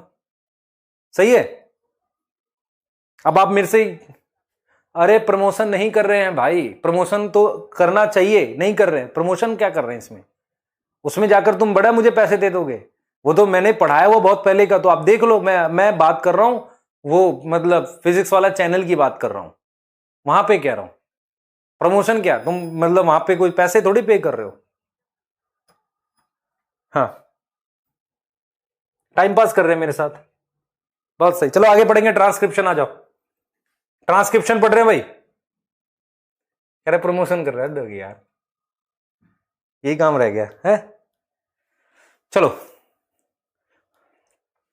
आ जाओ, ट्रांसक्रिप्शन पढ़ेंगे, ध्यान से सुनो। अब ट्रांसक्रिप्शन पढ़ रहे हैं बेटा। ट्रांसक्रिप्शन क्या होता है पहले सुन लो ध्यान से। आपने एक प्रोसेस पढ़ा है डीएनए रेप्लिकेशन। ट्रांसक्रिप्शन का क्या मतलब होता है, आप डीएनए से आरएनए बनाते हो, है ना। आप डीएनए से क्या बनाते हो, आरएनए, उसे हम ट्रांसक्रिप्शन कहते हैं। ठीक है, क्लियर बच्चे। सुनो ध्यान से सब लोग, जिन भी बच्चों को वेक्टर वाली बात समझ नहीं आई है, आप बायोटेक में पढ़ोगे बेटा। बायोटेक में पूरा चैप्टर है ना, एक पूरे चैप्टर का बस आपको इतना समझ आना चाहिए, डीएनए को कॉपी बनाने के लिए ओरिजिन की आवश्यकता होती है, इतना आपको समझ आना चाहिए। ठीक है, क्लियर। चलिए अब हम आगे पढ़ेंगे ट्रांसक्रिप्शन के बारे में जानेंगे। आप ध्यान से मेरी बातें सुनेंगे और बहुत सारी बातें आज इस पे ट्रांसक्रिप्शन पे हम करने वाले हैं। सबसे पहले ट्रांसक्रिप्शन का क्या मतलब होता है। ट्रांसक्रिप्शन, ट्रांसक्रिप्ट जो होता है वो एक तरीके से क्या होता था, पुराने जमाने में हम क्या करते थे, किसी बुक की मान लो कोई कॉपी लिखते थे, लिपि, प्रतिलिपि लिखते थे। ऐसे ही ट्रांसक्रिप्शन का ट्रांसक्रिप्ट क्या होता है, किसी भी चीज की जैसे डीएनए, उसकी कॉपी बना रहे हैं, तो उस कॉपी बनाने के प्रोसेस को, कॉपिंग information of DNA into RNA, उसको हम ट्रांसक्रिप्शन कहते हैं। तो हमने ये पढ़ा था कि जो जेनेटिक इंफॉर्मेशन है वो किस रूप में स्टोर है, डीएनए के रूप में स्टोर है। तो उस इंफॉर्मेशन को कॉपी बनाने के प्रोसेस को हम क्या नाम देते हैं, ट्रांसक्रिप्शन नाम देते हैं। तो सबसे पहले मैं आपको सेल साइकिल दिखाने जा रहा हूं, सेल साइकिल दिखाने जा रहा हूं, उसको ध्यान से देखना तो आपको समझ आएगी बात। आ जाओ भाई एक बार, सेल साइकिल में आपके लिए बढ़िया सेल साइकिल बना के लाया हूं, उसको दिखा रहा हूं आपको। देखो भाई, देखो ये मेरे पास सेल साइकिल है, ध्यान से देखना मैं क्या दिखा रहा हूं। This is M phase, M phase में क्रोमोसोम दिखते हैं आपको, यह आपने पढ़ा हुआ है, एम फेज में क्रोमोसोम दिखते हैं। सेल साइकिल में फेजेस होते हैं।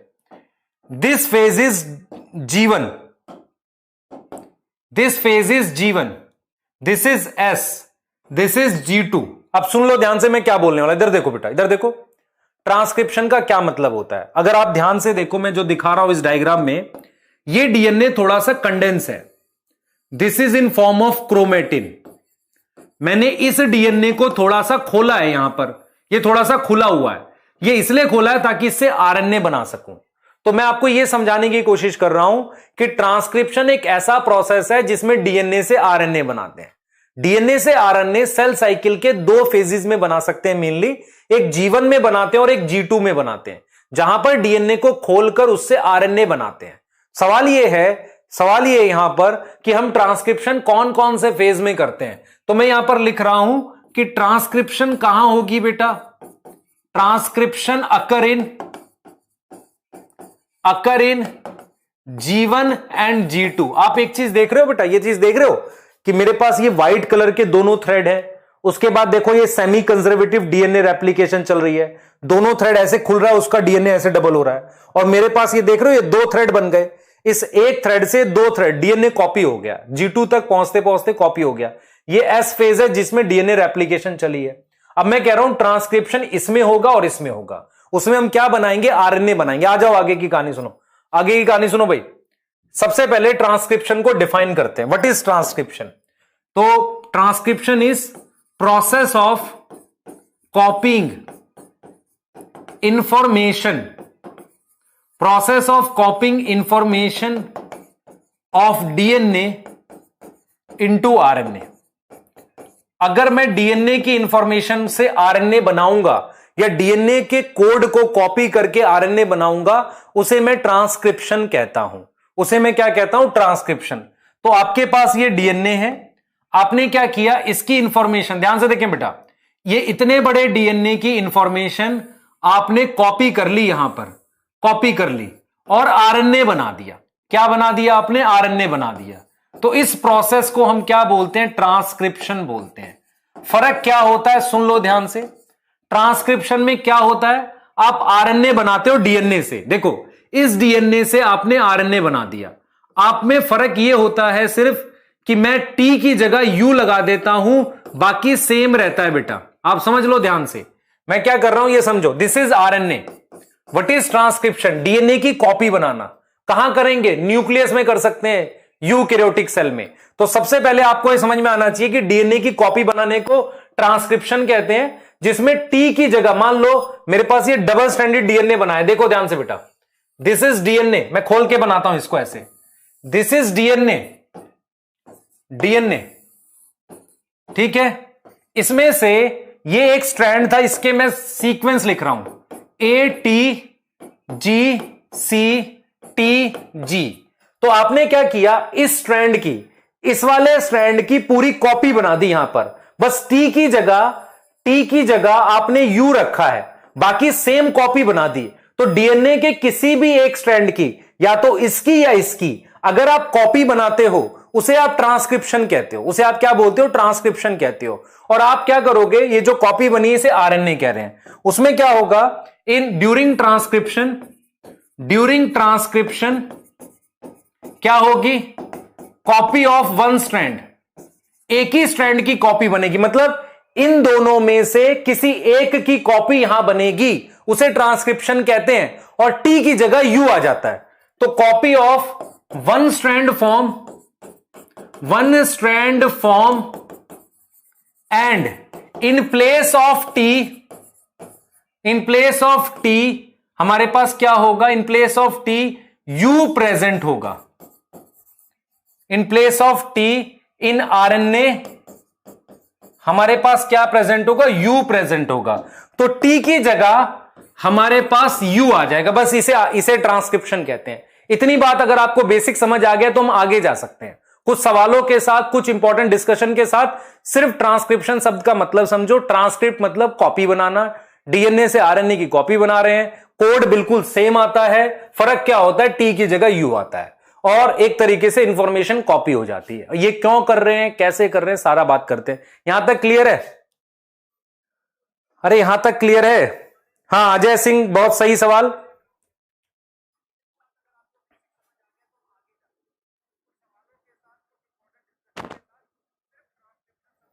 ठीक है, यहां तक क्लियर है।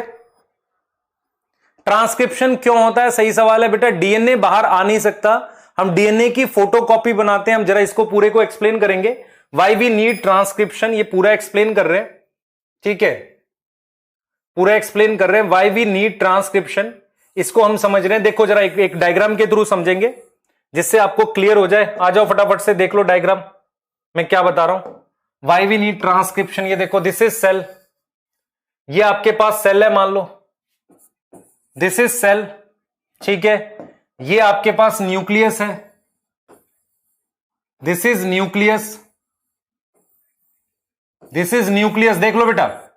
ये आपके पास डीएनए है, ये डीएनए है। तो कुछ बेसिक बातें जो मैं आपको बताने वाला वो सुन लो ध्यान से।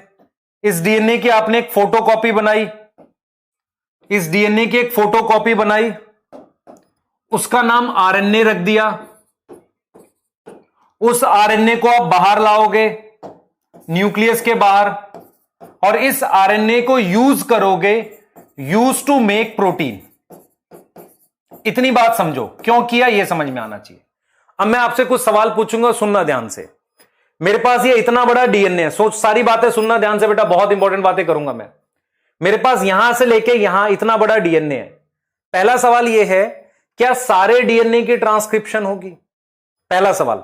कुछ सवाल है मेरे जो आपसे मैं पूछ रहा हूं, सुनो ध्यान से। सबसे पहला सवाल यह है कि क्या सारे डीएनए की, यहां से लेकर यहां तक के डीएनए की ट्रांसक्रिप्शन होगी?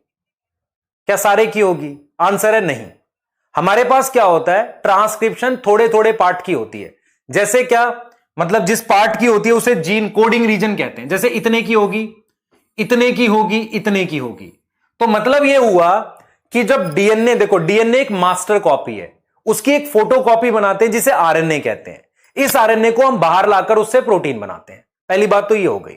सवाल यह है कि जब हम डीएनए रेप्लिकेशन करते हैं तो पूरे के पूरे डीएनए की कॉपी बनाते हैं, कोई हिस्सा छूटता नहीं है। लेकिन जब हम ट्रांसक्रिप्शन करते हैं, क्या पूरे डीएनए की ट्रांसक्रिप्शन होती है? हम कहते हैं नहीं, ट्रांसक्रिप्शन जो है वो थोड़े थोड़े पार्ट की होती है। इसका मतलब यह हुआ, इसका सीधा सीधा मीनिंग यह हुआ बेटा, ध्यान से सुनो। इसका सीधा सीधा मीनिंग ये हुआ, आप समझो ध्यान से, कि अगर मैं आपके सामने डीएनए ड्रॉ कर रहा हूं, ये डीएनए है, मान लो डीएनए ड्रॉ कर रहा हूं, तो मैं ये कह रहा हूं कि जब मैं रेप्लिकेशन करूंगा तो मैं पूरे के पूरे डीएनए की रेप्लिकेशन करूंगा, मैं कोई भी हिस्सा छोड़ूंगा नहीं, पूरे के पूरे डीएनए की रेप्लिकेशन करूंगा, कोई भी डीएनए नहीं छूटेगा। आप देख रहे हो मैंने इसकी कॉपी बना दी है, तो इसे डीएनए रेप्लिकेशन कहते हैं और ये एस फेज में होता है। This is DNA replication. लेकिन मेरे पास क्या होता है बेटा, समझना इस बात को, मेरे पास क्या होता है, डीएनए पर बहुत सारे ऐसे रीजन होते हैं जिनकी ट्रांसक्रिप्शन हो सकती है, जिनकी ट्रांसक्रिप्शन हो सकती है, बहुत सारे ऐसे रीजन होते हैं, और जिनकी नहीं हो सकती उनको हम नॉन कोडिंग बोलते हैं। देखो भाई, जब हम ट्रांसक्रिप्शन करेंगे तो सिर्फ इतने रीजन की ट्रांसक्रिप्शन होगी। देखो ये आरएनए बन गया, इसका आरएनए बन गया, इस वाले का आरएनए बन गया, इस वाले का आरएनए बन गया। ये रीजन है जिसकी ट्रांसक्रिप्शन नहीं हुई। ध्यान से देखना बेटा, ये वो रीजन है जिसकी कोई ट्रांसक्रिप्शन नहीं होती है। ऐसा और भी है, ऐसा और भी है, ये भी है जिसकी ट्रांसक्रिप्शन नहीं होती, इसकी ट्रांसक्रिप्शन सिर्फ होती है। तो मेरा पहला आंसर ये हुआ कि टोटल डीएनए की ट्रांसक्रिप्शन नहीं होती, डीएनए में बहुत सारे ऐसे रीजन होते हैं जिन्हें आप नॉन कोडिंग कहते हो। जिसे आप कौन सा डीएनए कहते हो, नॉन कोडिंग डीएनए या जंक डीएनए कहते हो, जंक डीएनए कहते हो, ठीक है। और ये वाले डीएनए को आप कहते हो कोडिंग। कोडिंग का मतलब होता है कि इसकी ट्रांसक्रिप्शन करके आरएनए बनता है। तो आप देख पा रहे हो कि जब हम डीएनए रेप्लिकेशन करते हैं तो डीएनए रेप्लिकेशन में पूरे डीएनए की रेप्लिकेशन होती है। तो हम इस बात को लिख सकते हैं कि during DNA replication entire DNA, पूरा का पूरा DNA, entire DNA undergo replication, पूरे के पूरे डीएनए का रेप्लिकेशन होता है। आपको समझ आ रही है, पूरे के पूरे डीएनए की कॉपी बनती है। जब हम ट्रांसक्रिप्शन करते हैं तो कुछ कुछ हिस्सों की ट्रांसक्रिप्शन होती है, पूरे सबकी ट्रांसक्रिप्शन नहीं होती। तो जो पार्ट बच गया, ये सब नॉन कोडिंग डीएनए होता है, नॉन कोडिंग डीएनए। तो इसका मतलब ये हुआ, पहला सवाल ये था क्या पूरे डीएनए की ट्रांसक्रिप्शन होती है, आंसर है नो, नहीं होती। दूसरा सवाल ये है क्या जिनकी ट्रांसक्रिप्शन होती है क्या उनकी हर वक्त साथ होती है, क्या ये सारे आरएनए हमेशा साथ बनते हैं, इसका आंसर भी नो है। हमें मान लो ऐसे रीजन जिनकी ट्रांसक्रिप्शन हो सकती है, ऐसे रीजन मान लो 20,000 है, लेकिन मुझे सारी प्रोटीन की आवश्यकता हर वक्त नहीं पड़ती। तो इसका मतलब यह होता है कि इन रीजन में से कुछ ही की ट्रांसक्रिप्शन अभी चल रही है, कुछ की बाद में चलती होगी जब जरूरत पड़े सेल को, उसके हिसाब से। तो आपने आज एक नई चीज सीखनी है कि डीएनए रेप्लिकेशन सिर्फ एस फेज में होगी और पूरे डीएनए की होगी, भले छोटे छोटे पार्ट में करके करें। ट्रांसक्रिप्शन किसकी होगी, जहां पर जो हमारा कोडिंग डीएनए का उसकी होगी। क्लियर है ये चीज, बताओ।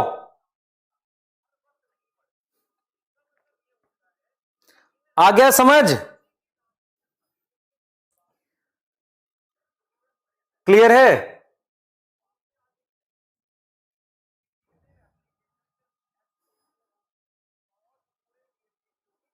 क्लियर बेटा, कोडिंग डीएनए जिसका आरएनए बन सकता है, नॉन कोडिंग डीएनए,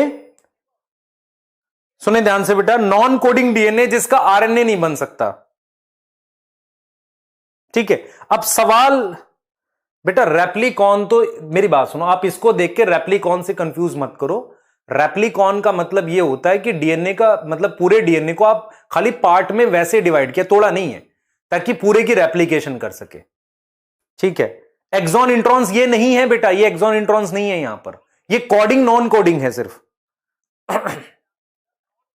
मेरी बात सुनो, जैसे हम लोग कहते हैं बिल्डिंग है, मान लो आपका घर है, आप कहोगे सर नॉन कोडिंग का कोई यूज नहीं है, मतलब अगर इसमें म्यूटेशन होगी तो ऐसा तो कोई नुकसान होता नहीं है। अगर नॉन कोडिंग डीएनए में कभी म्यूटेशन होती है तो नुकसान नहीं होता है, क्योंकि ये कभी कोई आरएनए बनाता ही नहीं है, पर ये स्ट्रक्चरल रोल रखता है। स्ट्रक्चर मतलब ये डीएनए के स्ट्रक्चर का पार्ट होता है, ये सेंट्रोमियर पे जाता है, टीलोमियर पे जाता है, जहां से प्रोटीन नहीं बनती, ये स्ट्रक्चर का पार्ट होता है।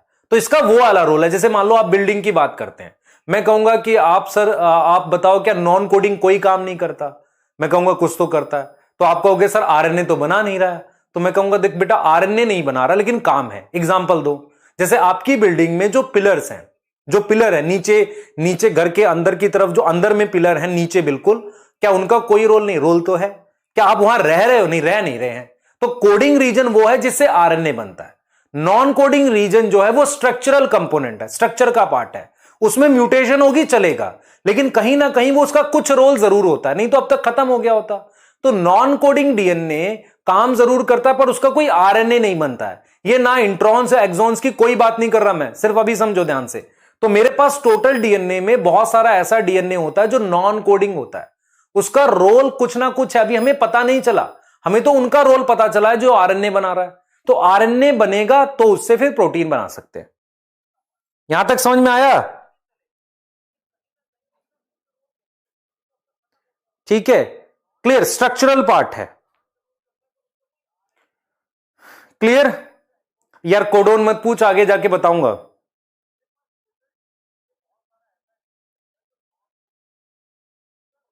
कह रहे एग्जाम्पल अच्छा नहीं था, मत रख भाई। ठीक है, अभी देखो, इधर देखो बेटा, दूसरा देखो। मेरे पास बहुत सारा ऐसा डीएनए होता है जो नॉन कोडिंग होता है, जो कोई आरएनए नहीं बनाता, लेकिन उसका अपना रोल जरूर है। पर आपको यह समझ में आना है कि अगर मैं वहां पे कुछ चेंजेस लाता हूं तो कोई खास फर्क नहीं पड़ता। ठीक है, क्लियर? हाँ, चलिए कोडोन ओडोन मत लाओ बीच में भी। यहां पे आगे आओ भाई, आगे आओ जरा। हम ये जानना चाह रहे हैं compare transcription with DNA replication. एक सवाल है जो आपसे मैं जानना चाह रहा हूं, देखो आप क्या बता पाते हो उस पर। देखो मान लो ये डीएनए, ध्यान से सुनना बेटा, ये भी डीएनए, दिस इज डीएनए। ध्यान से देखो बेटा, ये डीएनए है। तो अगर मैं डीएनए की रेप्लिकेशन करता हूं तो मैं कुछ ऐसा कर रहा हूंगा, यहां पर डीएनए बना रहा हूंगा और यहां डीएनए बना रहा हूंगा। इसका मतलब यह हुआ पहली बात, टोटल डीएनए अंडरगो रेप्लिकेशन, पूरे के पूरे डीएनए की क्या होगी? रेप्लिकेशन होगी। दूसरी बात क्या होती है? दूसरी बात होगी दोनों स्ट्रैंड, ये और ये दोनों के पैरेलल डीएनए बनाऊंगा मैं, तो both strand act as template. दोनों स्ट्रैंड क्या है, कैसे काम करेगा? टेम्पलेट की तरह काम करेगा। टेम्पलेट का मतलब होता है जिसके पैरेलल, देखो दिस इज टेम्पलेट, ये टेम्पलेट है, ये भी टेम्पलेट है, और इसके ऊपर मैं नया डीएनए बना रहा हूं। ये देखो मैं नया डीएनए बना रहा हूं, ये डीएनए बना रहा हूं ऐसे। ठीक है, लेकिन जब हम ट्रांसक्रिप्शन की बात करते हैं तो पहली बात तो मैं कह रहा हूं आपको भाई, देखो पहली बात यह है कि मैं सिर्फ इतने, ये मैंने तीन पार्ट बना दिए। मैंने कहा कि मैं सिर्फ इतने पार्ट से मतलब ये वाला नॉन कोडिंग है, मान लो दिस इज नॉन कोडिंग, तो ये कोडिंग है, तो मैं सिर्फ कोडिंग वाले से आरएनए बनाऊंगा, और उसमें भी मेरे पास सिर्फ एक टेम्पलेट की तरह काम करेगा, एक टेम्पलेट की तरह काम करेगा। तो मेरे पास जो आरएनए बनेगा वो ये बन गया आरएनए, दिस इज आरएनए। तो यहां दो इंपॉर्टेंट पॉइंट जो मैं डिस्कस कर रहा हूं, पहला, पूरे डीएनए की कॉपी नहीं बनेगी और दोनों स्ट्रैंड में से सिर्फ एक की कॉपी बनेगी, दोनों टेम्पलेट की तरह काम नहीं करते। तो पहला आपको यह समझ में आना चाहिए कि not entire DNA undergo transcription, पूरे के पूरे डीएनए की ट्रांसक्रिप्शन नहीं होती। दूसरी बात, ओनली वन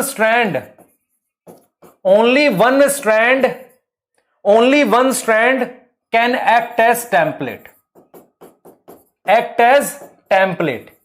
ये डिफरेंस है बेटा किसमें? ट्रांसक्रिप्शन और डीएनए रेप्लिकेशन का मेजर डिफरेंस। आ गया समझ?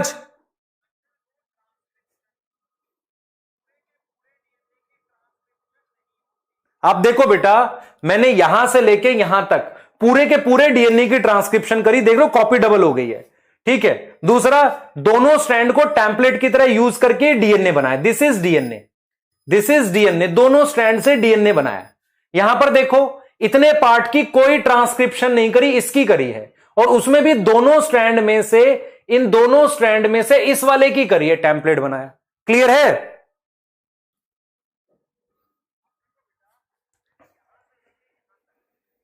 ठीक है।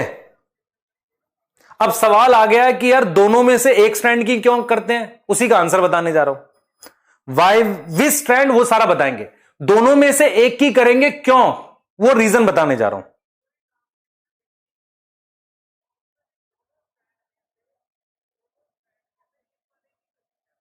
बेटा आप कोडिंग नॉन कोडिंग देखो, मैं अगर आपसे कहता हूं coding DNA non coding DNA, मैं इनकी बात कर रहा हूं। मैं स्ट्रैंड वर्ड अलग होता है बेटा, स्ट्रैंड शब्द अलग होता है, कोडिंग नॉन कोडिंग स्ट्रैंड अलग शब्द होता है, आप समझो ध्यान से। टेम्पलेट का मतलब इतनी देर से समझा रहा हूं, टेम्पलेट होता है जिसके कॉम्प्लीमेंट्री बनाते हो, जिसके पैरेलल कुछ बनाते हो उसे टेम्पलेट कहते हैं, जिसके पैरेलल बनाते हैं उसे टेम्पलेट कहते हैं। क्लियर है? जंक डीएनए वही होता है जिसका काम नहीं है ना, ये junk DNA non coding, this is coding.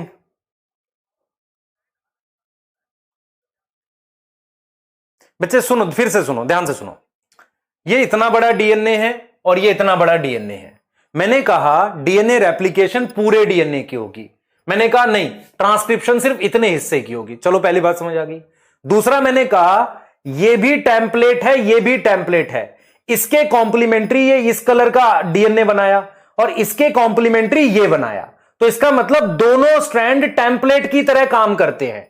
यहां पर सिर्फ एक स्ट्रैंड टेम्पलेट की तरह काम करता है, इसलिए सिंगल स्ट्रैंड आरएनए बनता है, नहीं तो डबल स्ट्रैंडेड आरएनए यहां भी बन जाता।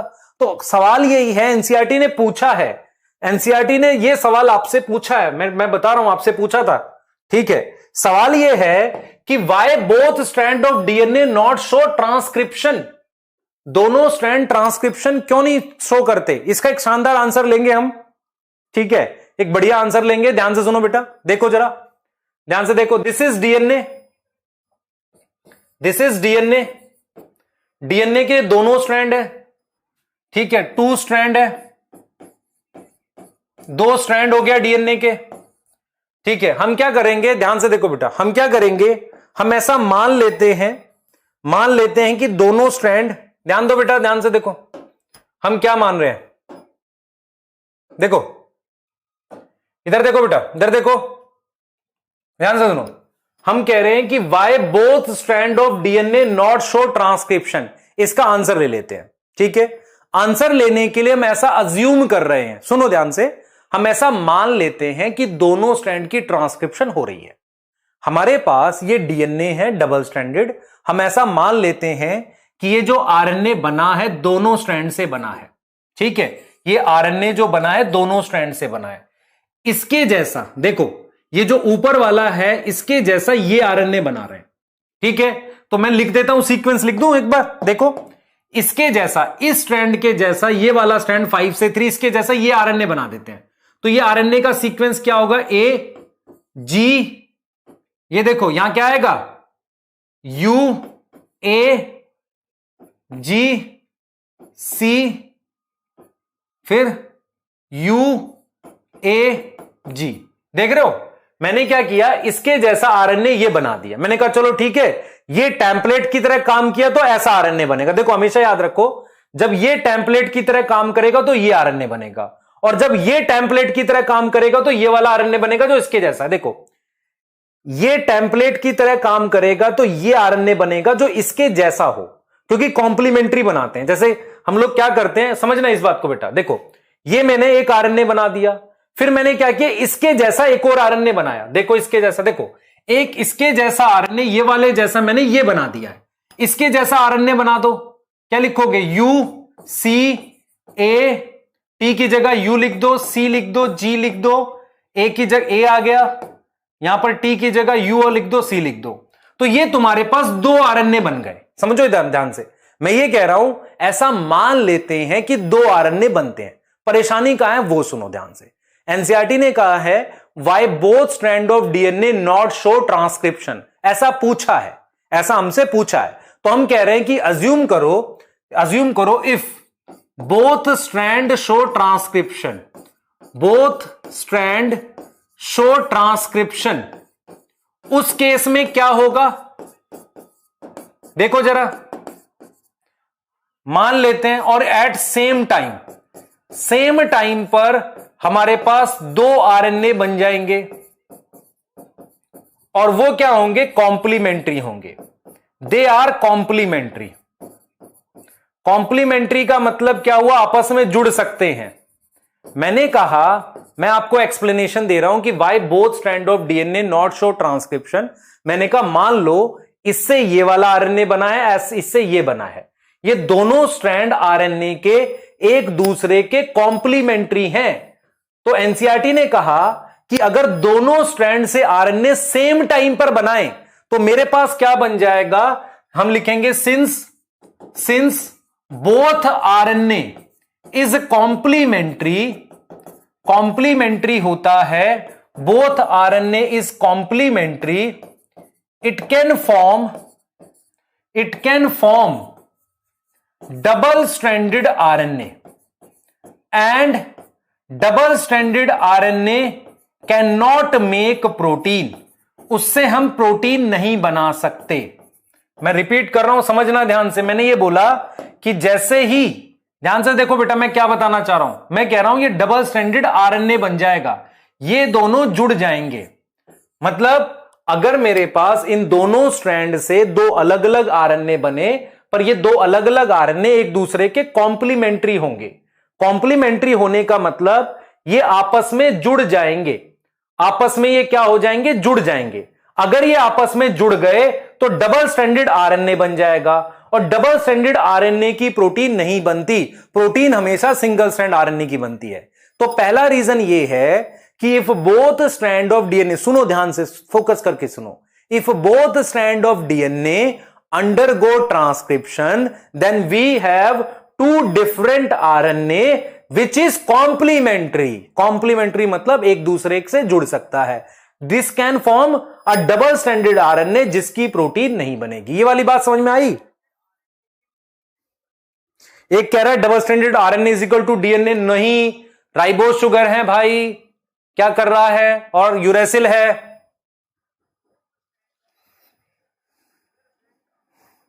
अनुकूल जी पूछ रहे व्हाट आर योर ड्रीम। शाबाश बेटा, बहुत ही बढ़िया, हाँ ना। अपने पेरेंट्स के ड्रीम मत देखना तुम, सही है, दूसरे के पूछ लो। हाँ बेटा देखो, ट्रांसलेशन के लिए, प्रोटीन बनाने के लिए मुझे सिंगल स्ट्रैंड आरएनए चाहिए होता है, तब उस पर राइबोसोम लग के प्रोटीन बनाता है। डबल स्ट्रैंडेड आरएनए की प्रोटीन नहीं बनेगी।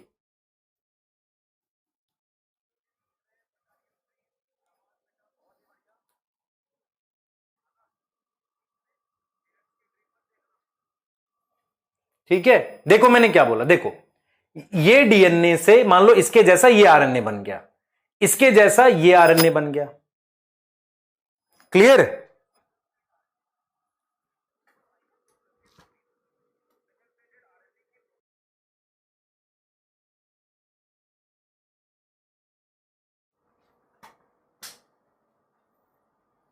देखो इधर बेटा, देखो ध्यान से, मैं क्या समझाया। अब देखो, आप में से कुछ बच्चों को क्यों कंफ्यूजन होती है उसको समझो ध्यान से।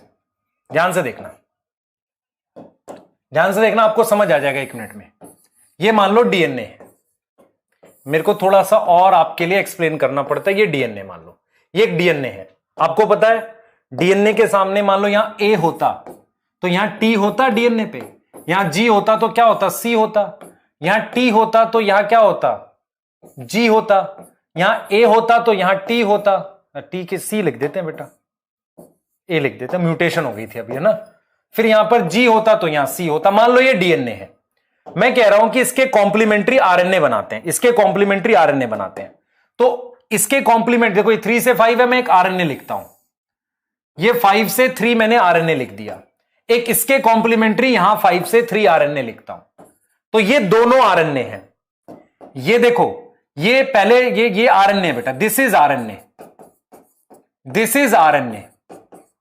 अब लिखो जरा इसका सीक्वेंस। टी के सामने क्या आएगा? ए, जी के सामने सी, टी के सामने ए के सामने यू, जी के सामने सी। ए के सामने क्या आएगा आरएनए में? ए के सामने क्या आएगा, जल्दी बोलो। ए के सामने यू, सी के सामने जी, और ए के सामने यू, टी के सामने ए, और सी के सामने जी। अब मुझे सोच के बताओ खुद से, मैंने इसको टेम्पलेट की तरह काम किया और ये आरएनए बनाया, इसको टेम्पलेट की तरह काम किया और ये आरएनए बनाया। अब मुझे ये बताओ जरा, this RNA and this RNA complementary नहीं है, हाइड्रोजन बॉन्ड नहीं बनाएगा। तो अगर ये हाइड्रोजन बॉन्ड बना लेगा तो डबल स्ट्रैंडेड आरएनए हो गया। आ रही है बात समझ? मैं कह रहा हूं कि इन दोनों में से सिर्फ एक टेम्पलेट की तरह काम करता है। हम एक ही आरएनए बनाते हैं, दूसरे वाला नहीं बनाते। आपको समझ आ रहा है? एक चीज आप खुद से देखो, देखो ये जो इस डीएनए पर बना है, इस डीएनए पर जो आरएनए बना है वो ये है, ये है जो किसके जैसा है, इस डीएनए जैसा। देख पा रहे, देखो मैं क्या दिखा रहा हूं आपको, इस डीएनए पर जो आरएनए बना है वो ये है, वो इस डीएनए से मैच कर रहा है। इस डीएनए पे बना हुआ आरएनए ये है जो इस डीएनए से मैच कर रहा है। क्लियर है?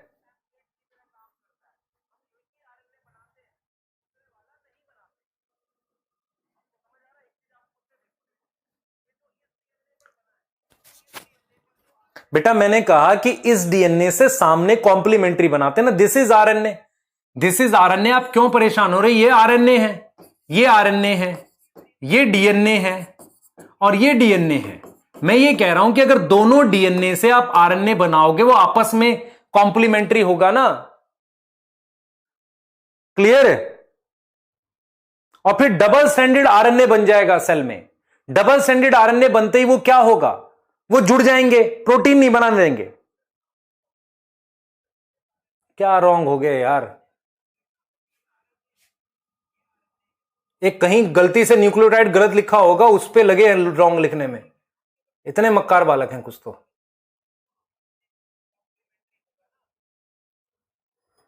हाँ, एक मानेगा नहीं, लिखे जा रहा उसे, बात नहीं समझना।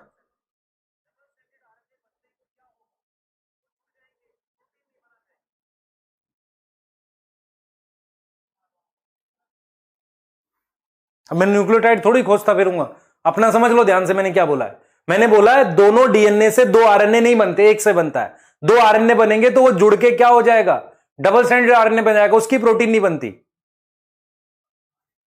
हाँ, इधर देखो, अब मेरी बात सुनो ध्यान से, जो मैं आपको अब बता रहा हूं वो सुनो। मान लो वो केस 1 था कि डबल स्ट्रैंड, अब देखो, if both strand form RNA at different time, इसका क्या मतलब हुआ, इसका क्या मतलब हुआ, सुनना ध्यान से, ध्यान से सुनो। मान लो इस स्ट्रैंड से ये आरएनए बना, आज अभी बना, ठीक है, इसने प्रोटीन बना दी, इसने क्या कर दी, प्रोटीन बना दी। थोड़ी देर बाद मान लो इसने क्या किया, आज क्या किया, इसने बनाया, मान लो इससे ये आरएनए बना, इसने प्रोटीन बना दी। तो मैं आपको यह कह रहा हूं कि अगर इन दोनों से आरएनए बने सेम टाइम पर आरएनए बनेंगे तो वो जुड़कर डबल स्ट्रैंडेड आरएनए बना देंगे, जिससे प्रोटीन नहीं बना सकती, उसके कोड को रीड नहीं कर सकते।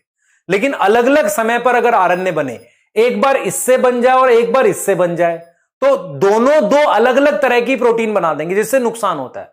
नुकसान कैसे होता है, हमने पढ़ा था, मेंडल ने बोला था एक जीन से एक प्रोटीन बननी चाहिए जो अपना कैरेक्टर एक्सप्रेस करे।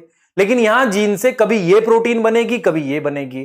तो आपको यह समझना है कि डीएनए के दोनों स्ट्रैंड से आरएनए नहीं बनता। उसका पहला रीजन यह है, अगर सेम समय पर बन जाए तो दो आरएनए बनेंगे और दोनों एक दूसरे के कॉम्प्लीमेंट्री होने से जुड़ जाएंगे। दूसरी बात यह है कि अगर अलग अलग समय पर बने, जैसे आज इससे आरएनए बन जाए, कल इससे बन जाए, तो इससे आरएनए जो बना उसकी एक प्रोटीन बनेगी, इसके आरएनए से जो प्रोटीन बनेगी वो अलग होगी, वो दूसरी होगी। तो होगा क्या कि आज उस जीन से ये प्रोटीन बन रही है, कल उस जीन से वो प्रोटीन बन रही है, नुकसान होता है। This complicate the entire process. ठीक है, क्लियर? आ रहा समझ?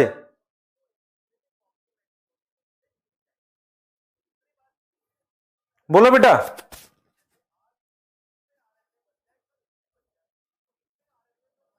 बेटा एक बार इससे प्रोटीन बन गई, एक बार इससे प्रोटीन बन गई, दो अलग अलग समय पे सेम जीन से अलग अलग प्रोटीन बन रही है, विच कॉम्प्लिकेट द होल मशीनरी।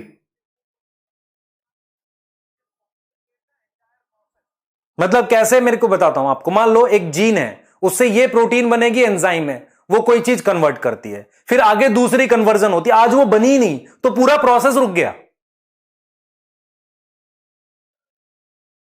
ठीक है, कुछ ऐसा होगा कि आज दुग्गल अंकल अंधे हैं, कल दुग्गल अंकल को दिख रहा था, समझ रहे हो, वही वाला होगा। आज तुम्हारी प्रोटीन बनी नहीं, तुम्हें दिख नहीं रहा है, कल तुम्हारे कान वाली नहीं बनी तो सुन नहीं रहा है, ये होगा। उससे कुछ और बन रही है आज, मतलब आज ये वाला स्ट्रैंड हुआ तो कुछ और प्रोटीन बन गई, इस वाले से कुछ और बन गई। तो ऐसा नहीं होना चाहिए, हर बार वही स्ट्रैंड की कॉपी बननी चाहिए और उसी से प्रोटीन बननी चाहिए, और दोनों में से एक से बनेगी।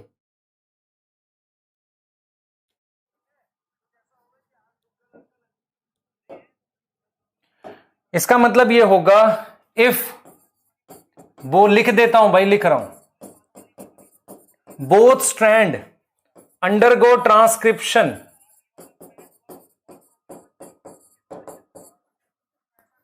क्लियर एट डिफरेंट टाइम, तो क्या होगा, टू डिफरेंट प्रोटीन फॉर्म।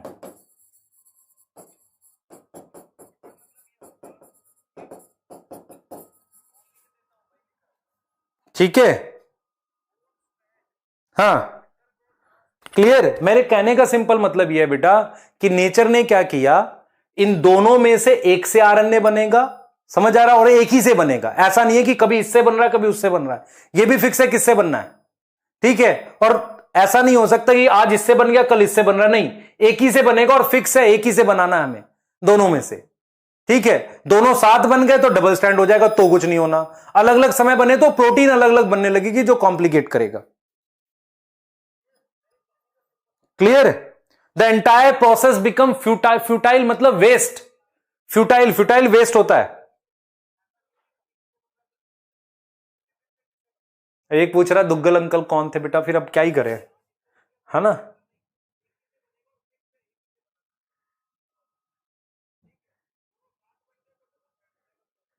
ठीक है, चलो आ जाओ, यहां तक समझ आ गया, जल्दी देखो भाई, यहां तक समझ आ गया। एनसीईआरटी देखनी है इसकी, इसकी एनसीईआरटी देखनी है, जल्दी देखो।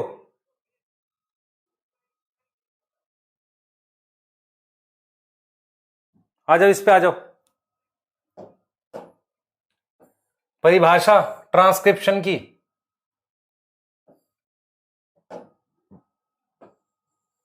देखो भाई, जल्दी आ जाओ फटाफट से।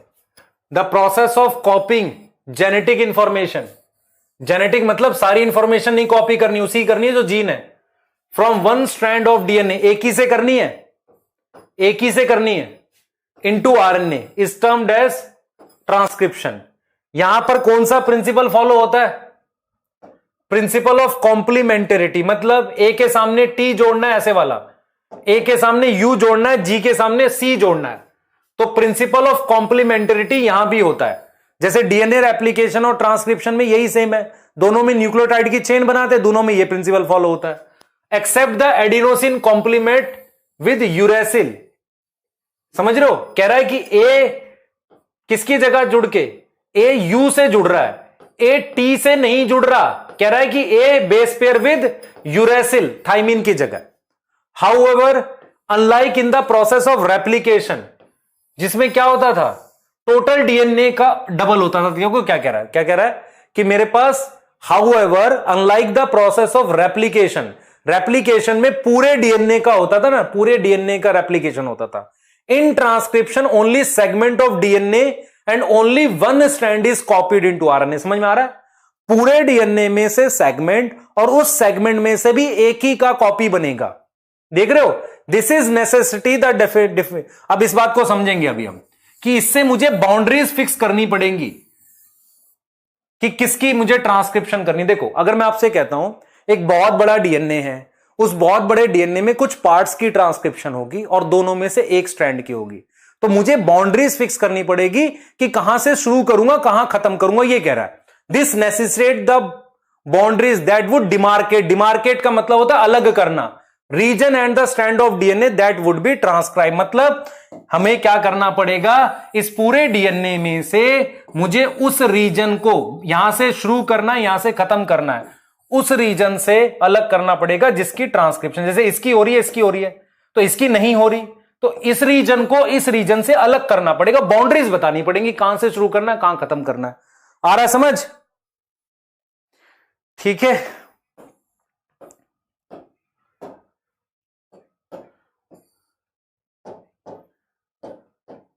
बेटा 12th में बच्चे मतलब कई बार बहुत लाइटली ले जाते हैं पढ़ाई को और फिर उसका नुकसान अच्छा हो जाता है। इसलिए मैं कह रहा हूं सीरियस रहो पढ़ाई को लेके, ठीक है। किसी तरह का मतलब बहुत जैसे हम हंसते हैं, बोलते हैं, ये सिर्फ इसलिए कि मतलब ठीक है माहौल एक अच्छा रहना चाहिए, पर आपके लिए बेटा सबसे इंपॉर्टेंट ईयर है लाइफ का, है ना। तो ये आप सीरियस नहीं होंगे तो मजा नहीं आएगा।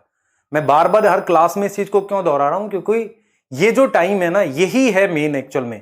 ये 3 4 5 महीने आपको मतलब एफर्ट डालना है, आपकी लाइफ के लिए इंपॉर्टेंट है बेटा। मतलब आप समझ नहीं रहे हो इस बात को, लेकिन ठीक है समझोगे तो अच्छा रहेगा, है ना।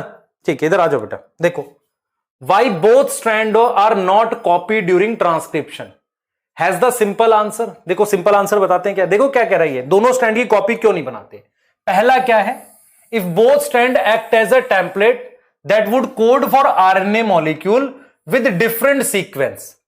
ठीक है, मतलब सीक्वेंस अलग है, आइडेंटिकल नहीं। And in turn they code for protein, the sequence of amino acid protein का अलग होगा। मतलब ये कह रहा है कि जब डीएनए से आरएनए बनेगा तो उस आरएनए जो होगा उनके सीक्वेंस अलग अलग है, इस वजह से प्रोटीन भी अलग अलग होगी। हमने कहा था तो डिफरेंट टाइप की प्रोटीन बनेगी, समझ आ रहा है। हेंस वन सेगमेंट जो होगा दो अलग अलग प्रोटीन के लिए कोड कर रहा है। तो मेरे पास अगर एक ही डीएनए से दो प्रोटीन बनेगी, this would complicate the gene transfer machinery, है ना। पूरे के पूरे प्रोसेस को आप क्या कर रहे हैं, ध्यान से सुने बेटा, क्या करेगा, कॉम्प्लिकेट कर देगा, पूरी मशीनरी को कॉम्प्लिकेट कर देगा। Second, the two RNA molecules if produce simultaneously, अगर मैं दो आरएनए के मॉलिक्यूल साथ में बनाऊं, याद करो मैंने पहले, देखो ये पहले वाला सेकंड नंबर पे बताया मैंने कि दो दो प्रोटीन बन गई, this complicate the entire machinery. का मतलब क्या हुआ कि जो मैं इंफॉर्मेशन भेजना चाह रहा हूं, कभी ये जा रही है कभी वो जा रही है, सिग्नल ठीक से नहीं जा रहा प्रोटीन भेजने का। दूसरा कह रहा है second, the two RNA molecule if produce, एक साथ बनाए जाएं तो वो क्या होंगे, कॉम्प्लीमेंट्री होंगे, जिससे डबल स्ट्रैंडेड आरएनए बनेगा। This would prevent translation, protein नहीं बनेगी, and the exercise of transcription would be futile. Futile मतलब वेस्ट, वो दोनों आरएनए से कुछ बना ही नहीं, बेकार हो गए, समझ रहे हो। तो अगर दोनों आरएनए सेम टाइम पर बने तो डबल स्ट्रैंडेड हो जाएंगे, अलग अलग टाइम पर बने, अलग अलग टाइम पर बने तो अलग अलग प्रोटीन बन जाएंगे। क्लियर हो गया, क्लियर बेटा। मैं यही पढ़ा रहा हूं इतनी देर से, मैं सिर्फ एनसीईआरटी पढ़ा रहा हूं, आपको समझ नहीं आ रहा। मैं इतनी देर से चिल्ला चिल्ला के एनसीईआरटी की लाइनें समझाने की कोशिश कर रहा हूं, ठीक है। हाँ ठीक है, आप देख लो, फ्यूटाइल का मतलब होता है वेस्ट। तो जो दो आरएनए बने वो जुड़ के डबल स्टैंडर्ड बना देंगे, बेकार हो गया, कुछ से प्रोटीन ही नहीं बनी। दो अलग अलग आरएनए बने अलग अलग समय पे, एक इससे प्रोटीन बन गई एक इससे प्रोटीन हो गई, तो एक ही डीएनए से दो अलग अलग तरह की प्रोटीन नुकसान पहुंचा रहा है, ठीक है।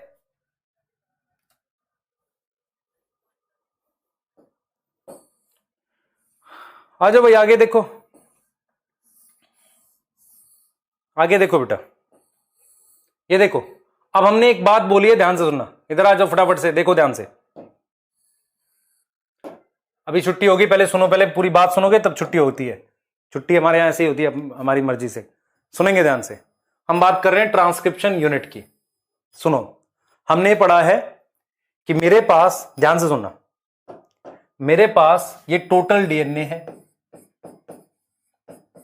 टोटल डीएनए में ये वो डीएनए है जिसे आप नॉन कोडिंग कह रहे हो। नॉन कोडिंग डीएनए कौन सा होता है, not code for any protein, जो किसी प्रकार की प्रोटीन के लिए कोड नहीं करता, ठीक है। This is known as coding DNA. Coding DNA RNA form करता है। एनसीईआरटी कहती है कि जब मेरे पास नॉन कोडिंग डीएनए है और कोडिंग है तो मुझे बाउंड्रीज फिक्स करनी पड़ेगी, कहां से शुरू करना है, कहां से उसको बंद करना है। तो हमने कहा ठीक है, कर देते हैं फिक्स। तो हमने ये बोला कि जो ट्रांसक्रिप्शन होती है ये अलग अलग यूनिट्स में होती है, इसे एक पूरी यूनिट मान लेते हैं। तो इसे हमने नाम दे दिया ट्रांसक्रिप्शन यूनिट। तो ट्रांसक्रिप्शन यूनिट क्या होती है? ट्रांसक्रिप्शन यूनिट है ना, ट्रांसक्रिप्शन यूनिट ये यहां से लेकर यहां तक, तो ये इसको मैंने नाम दे दिया transcription unit. Now what is transcription unit? अगर मैं इसको समझना चाहूं तो मैं ये कहूंगा, सुनो ध्यान से, जैसे ये ट्रांसक्रिप्शन यूनिट है, ये ट्रांसक्रिप्शन यूनिट है। पहला पॉइंट, इस ट्रांसक्रिप्शन यूनिट को इस वाली से कोई मतलब नहीं है, इनको अलग अलग कंट्रोल। जैसे मैं आपको एक चीज मैंने आपको ये बताया था कि यदि मुझे इन सब से आरएनए बनाना है और अलग अलग समय पर बनाना है, आप सोचो, मेरी बात सोचना ध्यान से, आज इससे चाहिए, कल इससे चाहिए, परसों इससे चाहिए, आज फिर इससे चाहिए, इनको अलग अलग समय पे बनाना है, तो मुझे इन्हें अलग अलग कंट्रोल करना पड़ेगा। तो मैं क्या करता हूं, इन्हें अलग अलग यूनिट की फॉर्म में ले लेता हूं। मतलब मेरे पास इस पूरी सेगमेंट को, इसे ट्रांसक्रिप्शन यूनिट कहते हैं। तो it is a segment of DNA, it is a segment of DNA, it is not replicon. क्योंकि रेप्लिकॉन क्या होता था, लगातार होते थे, बीच में कोई गैप नहीं होता था, क्योंकि रेप्लिकॉन में कोई पार्ट आप छोड़ नहीं सकते, पूरा डीएनए रेप्लिकेट करना है। लेकिन मैं आपसे अगर पूछूं total length of DNA is equal to total length of transcription unit, आप कहोगे नहीं, नॉन कोडिंग भी तो है, but total length of replicon is equal to total length of DNA. आप समझ रहे हो मैं क्या कहना चाह रहा हूं? तो हम ये कह रहे हैं क्योंकि ट्रांसक्रिप्शन एक ऐसा प्रोसेस है जिसमें सारे आरएनए की हमेशा जरूरत नहीं पड़ती, then we need to have a specific अलग अलग control, a specific type of control. तो इस सेगमेंट को जहां इंडिपेंडेंट इवेंट ऑफ ट्रांसक्रिप्शन चल रहा है उसे हम नाम देते हैं, it is a segment of DNA जहां पर independent event of DNA transcription occur, उसे ट्रांसक्रिप्शन कहते हैं। आ रही बात समझ?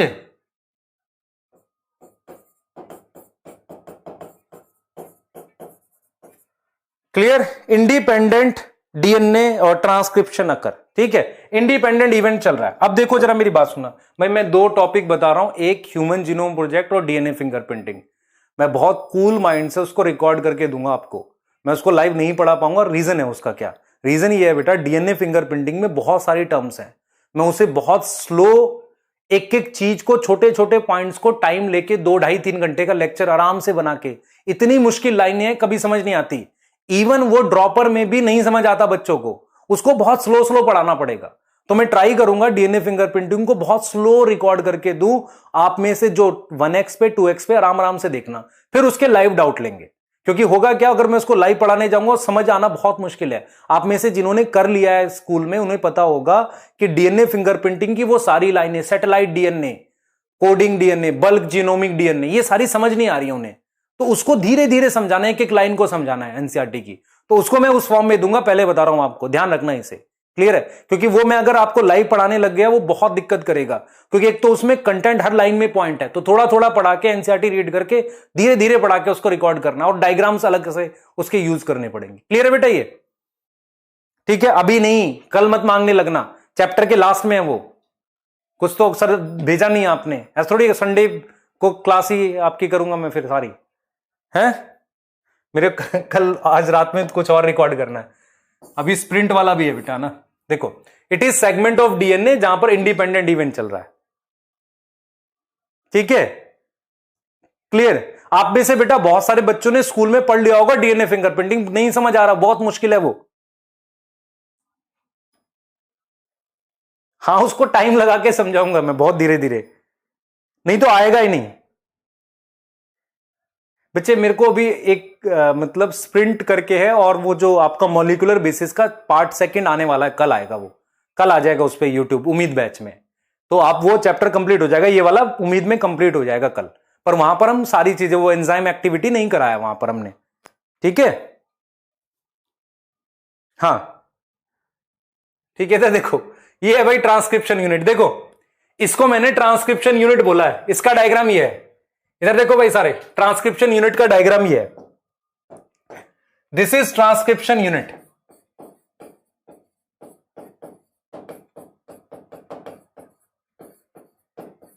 ठीक है, ये ट्रांसक्रिप्शन यूनिट है। ठीक है, अरे 2 मिनट सुन लो यार, थोड़ा सा पढ़ा दो, 2-4 मिनट, बस 2-4 मिनट पढ़ाऊंगा, सुन लो ध्यान से। This is transcription unit. ठीक है, ये पूरी एक ट्रांसक्रिप्शन यूनिट है। This whole is transcription unit. Transcription को स्टार्ट करने के लिए मेरे पास एक डीएनए सीक्वेंस होता है, उसे प्रमोटर कहते हैं। दिस इज प्रमोटर, जो ट्रांसक्रिप्शन स्टार्ट करवाता है। इसे टर्मिनेटर कहते हैं। ध्यान से सुनना, मैं जो आपको सीक्वेंस लिखूंगा, देखो इधर बेटा, मैं एक सीक्वेंस लिख दूं, जरा एक बार लास्ट चीज समझ लो। देखो यहां मैंने AGT लिखा हुआ है, इसके अपोजिट मान लो मेरे पास क्या आएगा, TCA है मान लो। यहां मैंने एक सीक्वेंस लिखा हुआ है, ध्यान देना बेटा।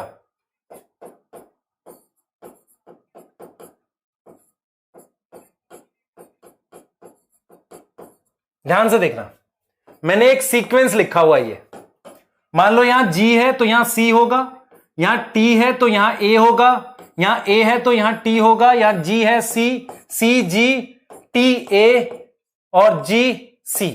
ठीक है, अब ध्यान से देखना, मैं जो आपको दिखाने वाला हूं। आप मैंने ये RNA लिखा है, दिस इज RNA, जो इससे बना है ट्रांसक्रिप्शन यूनिट से। ठीक है, तो दिस RNA, ध्यान से देखें बेटा, this RNA is product of transcription. ये किसका प्रोडक्ट है? ट्रांसक्रिप्शन का प्रोडक्ट है। बहुत ध्यान से देखो, एकदम फोकस करके मेरी बात सुनना ध्यान से। देखो ट्रांसक्रिप्शन यूनिट मैंने लिख दिया, एक सीक्वेंस है। मैं ये कह रहा हूं कि जो RNA पर सीक्वेंस होगा वो ये है। अब देखो एक बार जरा जल्दी से, RNA पर सीक्वेंस जो है वो ये है बेटा। देखो T की जगह UGC। अगर आप ध्यान से देखो, इस डीएनए जैसा सीक्वेंस है, इस पे रिपीट कर रहा हूं, इस डीएनए जैसा सीक्वेंस है, और यहां से लेके सिर्फ यहां तक का सीक्वेंस है आरएनए पर। आप समझो ध्यान से, इसके जैसा सीक्वेंस है आरएनए पर और सिर्फ यहां से लेकर यहां तक है। इस वाले रीजन का सीक्वेंस नहीं है, इस वाले का नहीं है। तो जिसका सीक्वेंस आरएनए पर आता है उसे स्ट्रक्चरल जीन कहते हैं। तो ट्रांसक्रिप्शन यूनिट में हमारे पास क्या होता है बेटा? ट्रांसक्रिप्शन यूनिट में क्या होता है? स्ट्रक्चरल जीन करके कुछ होता है। देखो मैंने क्या बोला, मैंने कहा यहां से लेके यहां तक सिर्फ इतने का आरएनए बना है, इसके जैसा बना है। आप देख रहे हो, इसके जैसा आरएनए यहां बना है, सिर्फ यहां से लेके यहां तक का बना है। देखो जी एरा टी की जगह यू बना हुआ है। तो हम क्या करते हैं, यहां से लेकर, देखो बेटा ध्यान से सुनो, हम यहां से लेकर यहां तक इसे स्ट्रक्चरल जीन कहते हैं। तो ट्रांसक्रिप्शन यूनिट के 3 पार्ट हैं, पहला प्रमोटर, दूसरा स्ट्रक्चरल जीन, तीसरा टर्मिनेटर। स्ट्रक्चरल जीन वो होता है जिसका एक्चुअल में आरएनए बनता है। स्ट्रक्चरल जीन वो होता है जिसका एक्चुअल में आरएनए बनता है, मतलब यहां से लेकर यहां तक के पार्ट का आरएनए बना, और जिसके जैसा आरएनए बनता है उसको कोडिंग डीएनए नहीं, कोडिंग स्ट्रैंड कहते हैं। This is coding strand. जिसके जैसा, देखो इसके जैसा ये आरएनए, दिस इज कोडिंग, और जिसके कॉम्प्लीमेंट्री बनाते हैं उसे टेम्पलेट कहते हैं, टेम्पलेट स्ट्रैंड कहते हैं। मतलब हम आपको यह सिखा रहे हैं, यहां पे ये सिखा रहे हैं बेटा, ध्यान से देखो, हम आपको ये सिखा रहे हैं कि ये मेरे पास ट्रांसक्रिप्शन यूनिट है जिसमें ये रीजन को प्रमोटर कहते हैं, this region is terminator, this is transcription unit, sorry this is structural gene, structural gene, इसमें इसको बोलते हैं टेम्पलेट और इसको बोलते हैं coding. Why it is known as coding? इसको कोडिंग क्यों बोल रहे हैं? देखो ध्यान से, why it is coding strand, क्योंकि इससे मैच कर रहा है, कोडिंग जीन नहीं बोल रहा हूं, स्ट्रैंड बोल रहा हूं, इससे ये मैच कर रहा है कोडिंग स्ट्रैंड, और ये वाला इसका कॉम्प्लीमेंट्री है। तो कोडिंग स्ट्रैंड, ये वाले डीएनए को कोडिंग स्ट्रैंड कह रहे हैं, आरएनए जैसा है वो, मतलब कोडिंग स्ट्रैंड जैसा आरएनए बनता है, कोडिंग स्ट्रैंड जैसा आरएनए बनता है। तो हमने ये बताया आपको कि ट्रांसक्रिप्शन यूनिट ये पूरी है जिसमें ट्रांसक्रिप्शन होगी, एक्चुअल ट्रांसक्रिप्शन यहां से यहां तक होती है, और जिसके जैसा बनता है, मतलब RNA have code similar to coding strand. बहुत बढ़िया। एंड दूसरा बात, आरएनए इज कॉम्प्लीमेंट्री मतलब जिस पर रख कर बना रहे हैं, टू टेम्पलेट के अपोजिट है। तो आरएनए का कोड किससे मिलेगा? इससे। आरएनए का कोड किसके जैसा? इसके जैसा है, बस टी की जगह यू है। इतना समझ आ गया?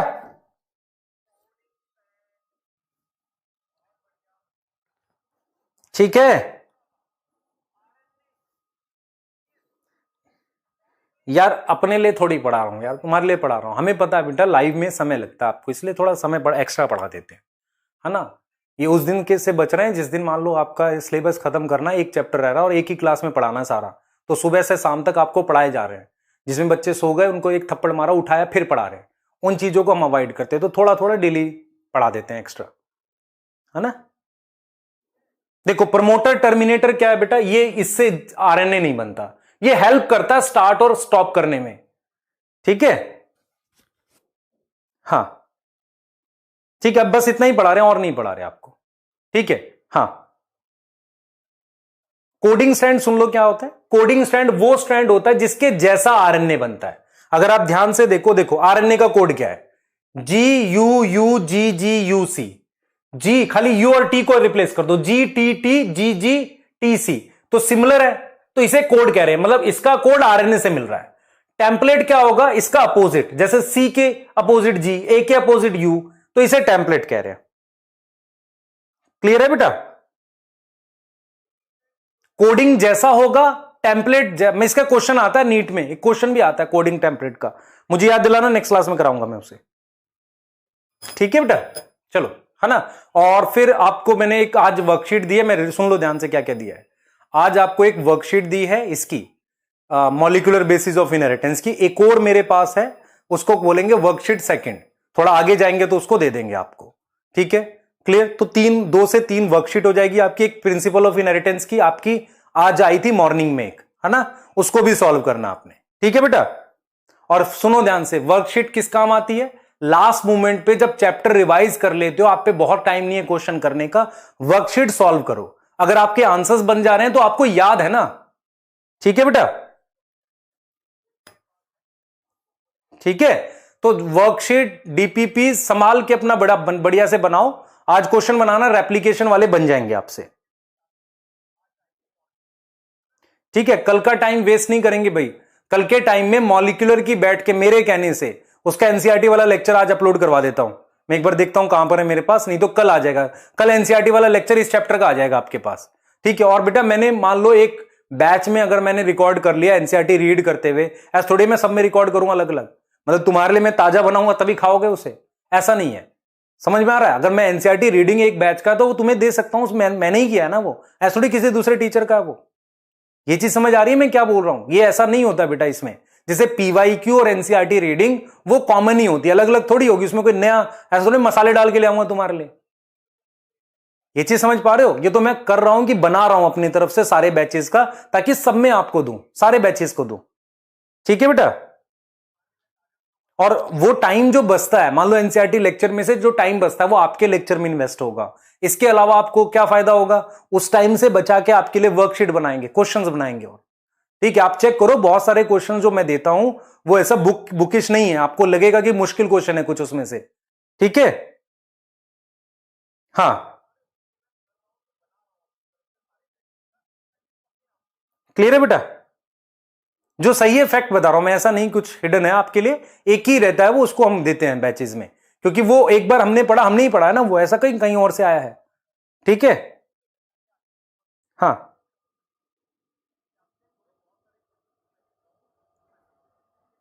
ठीक है बेटा, चलो ठीक है, नेक्स्ट क्लास में मिलेंगे, चलो बाय, थैंक यू।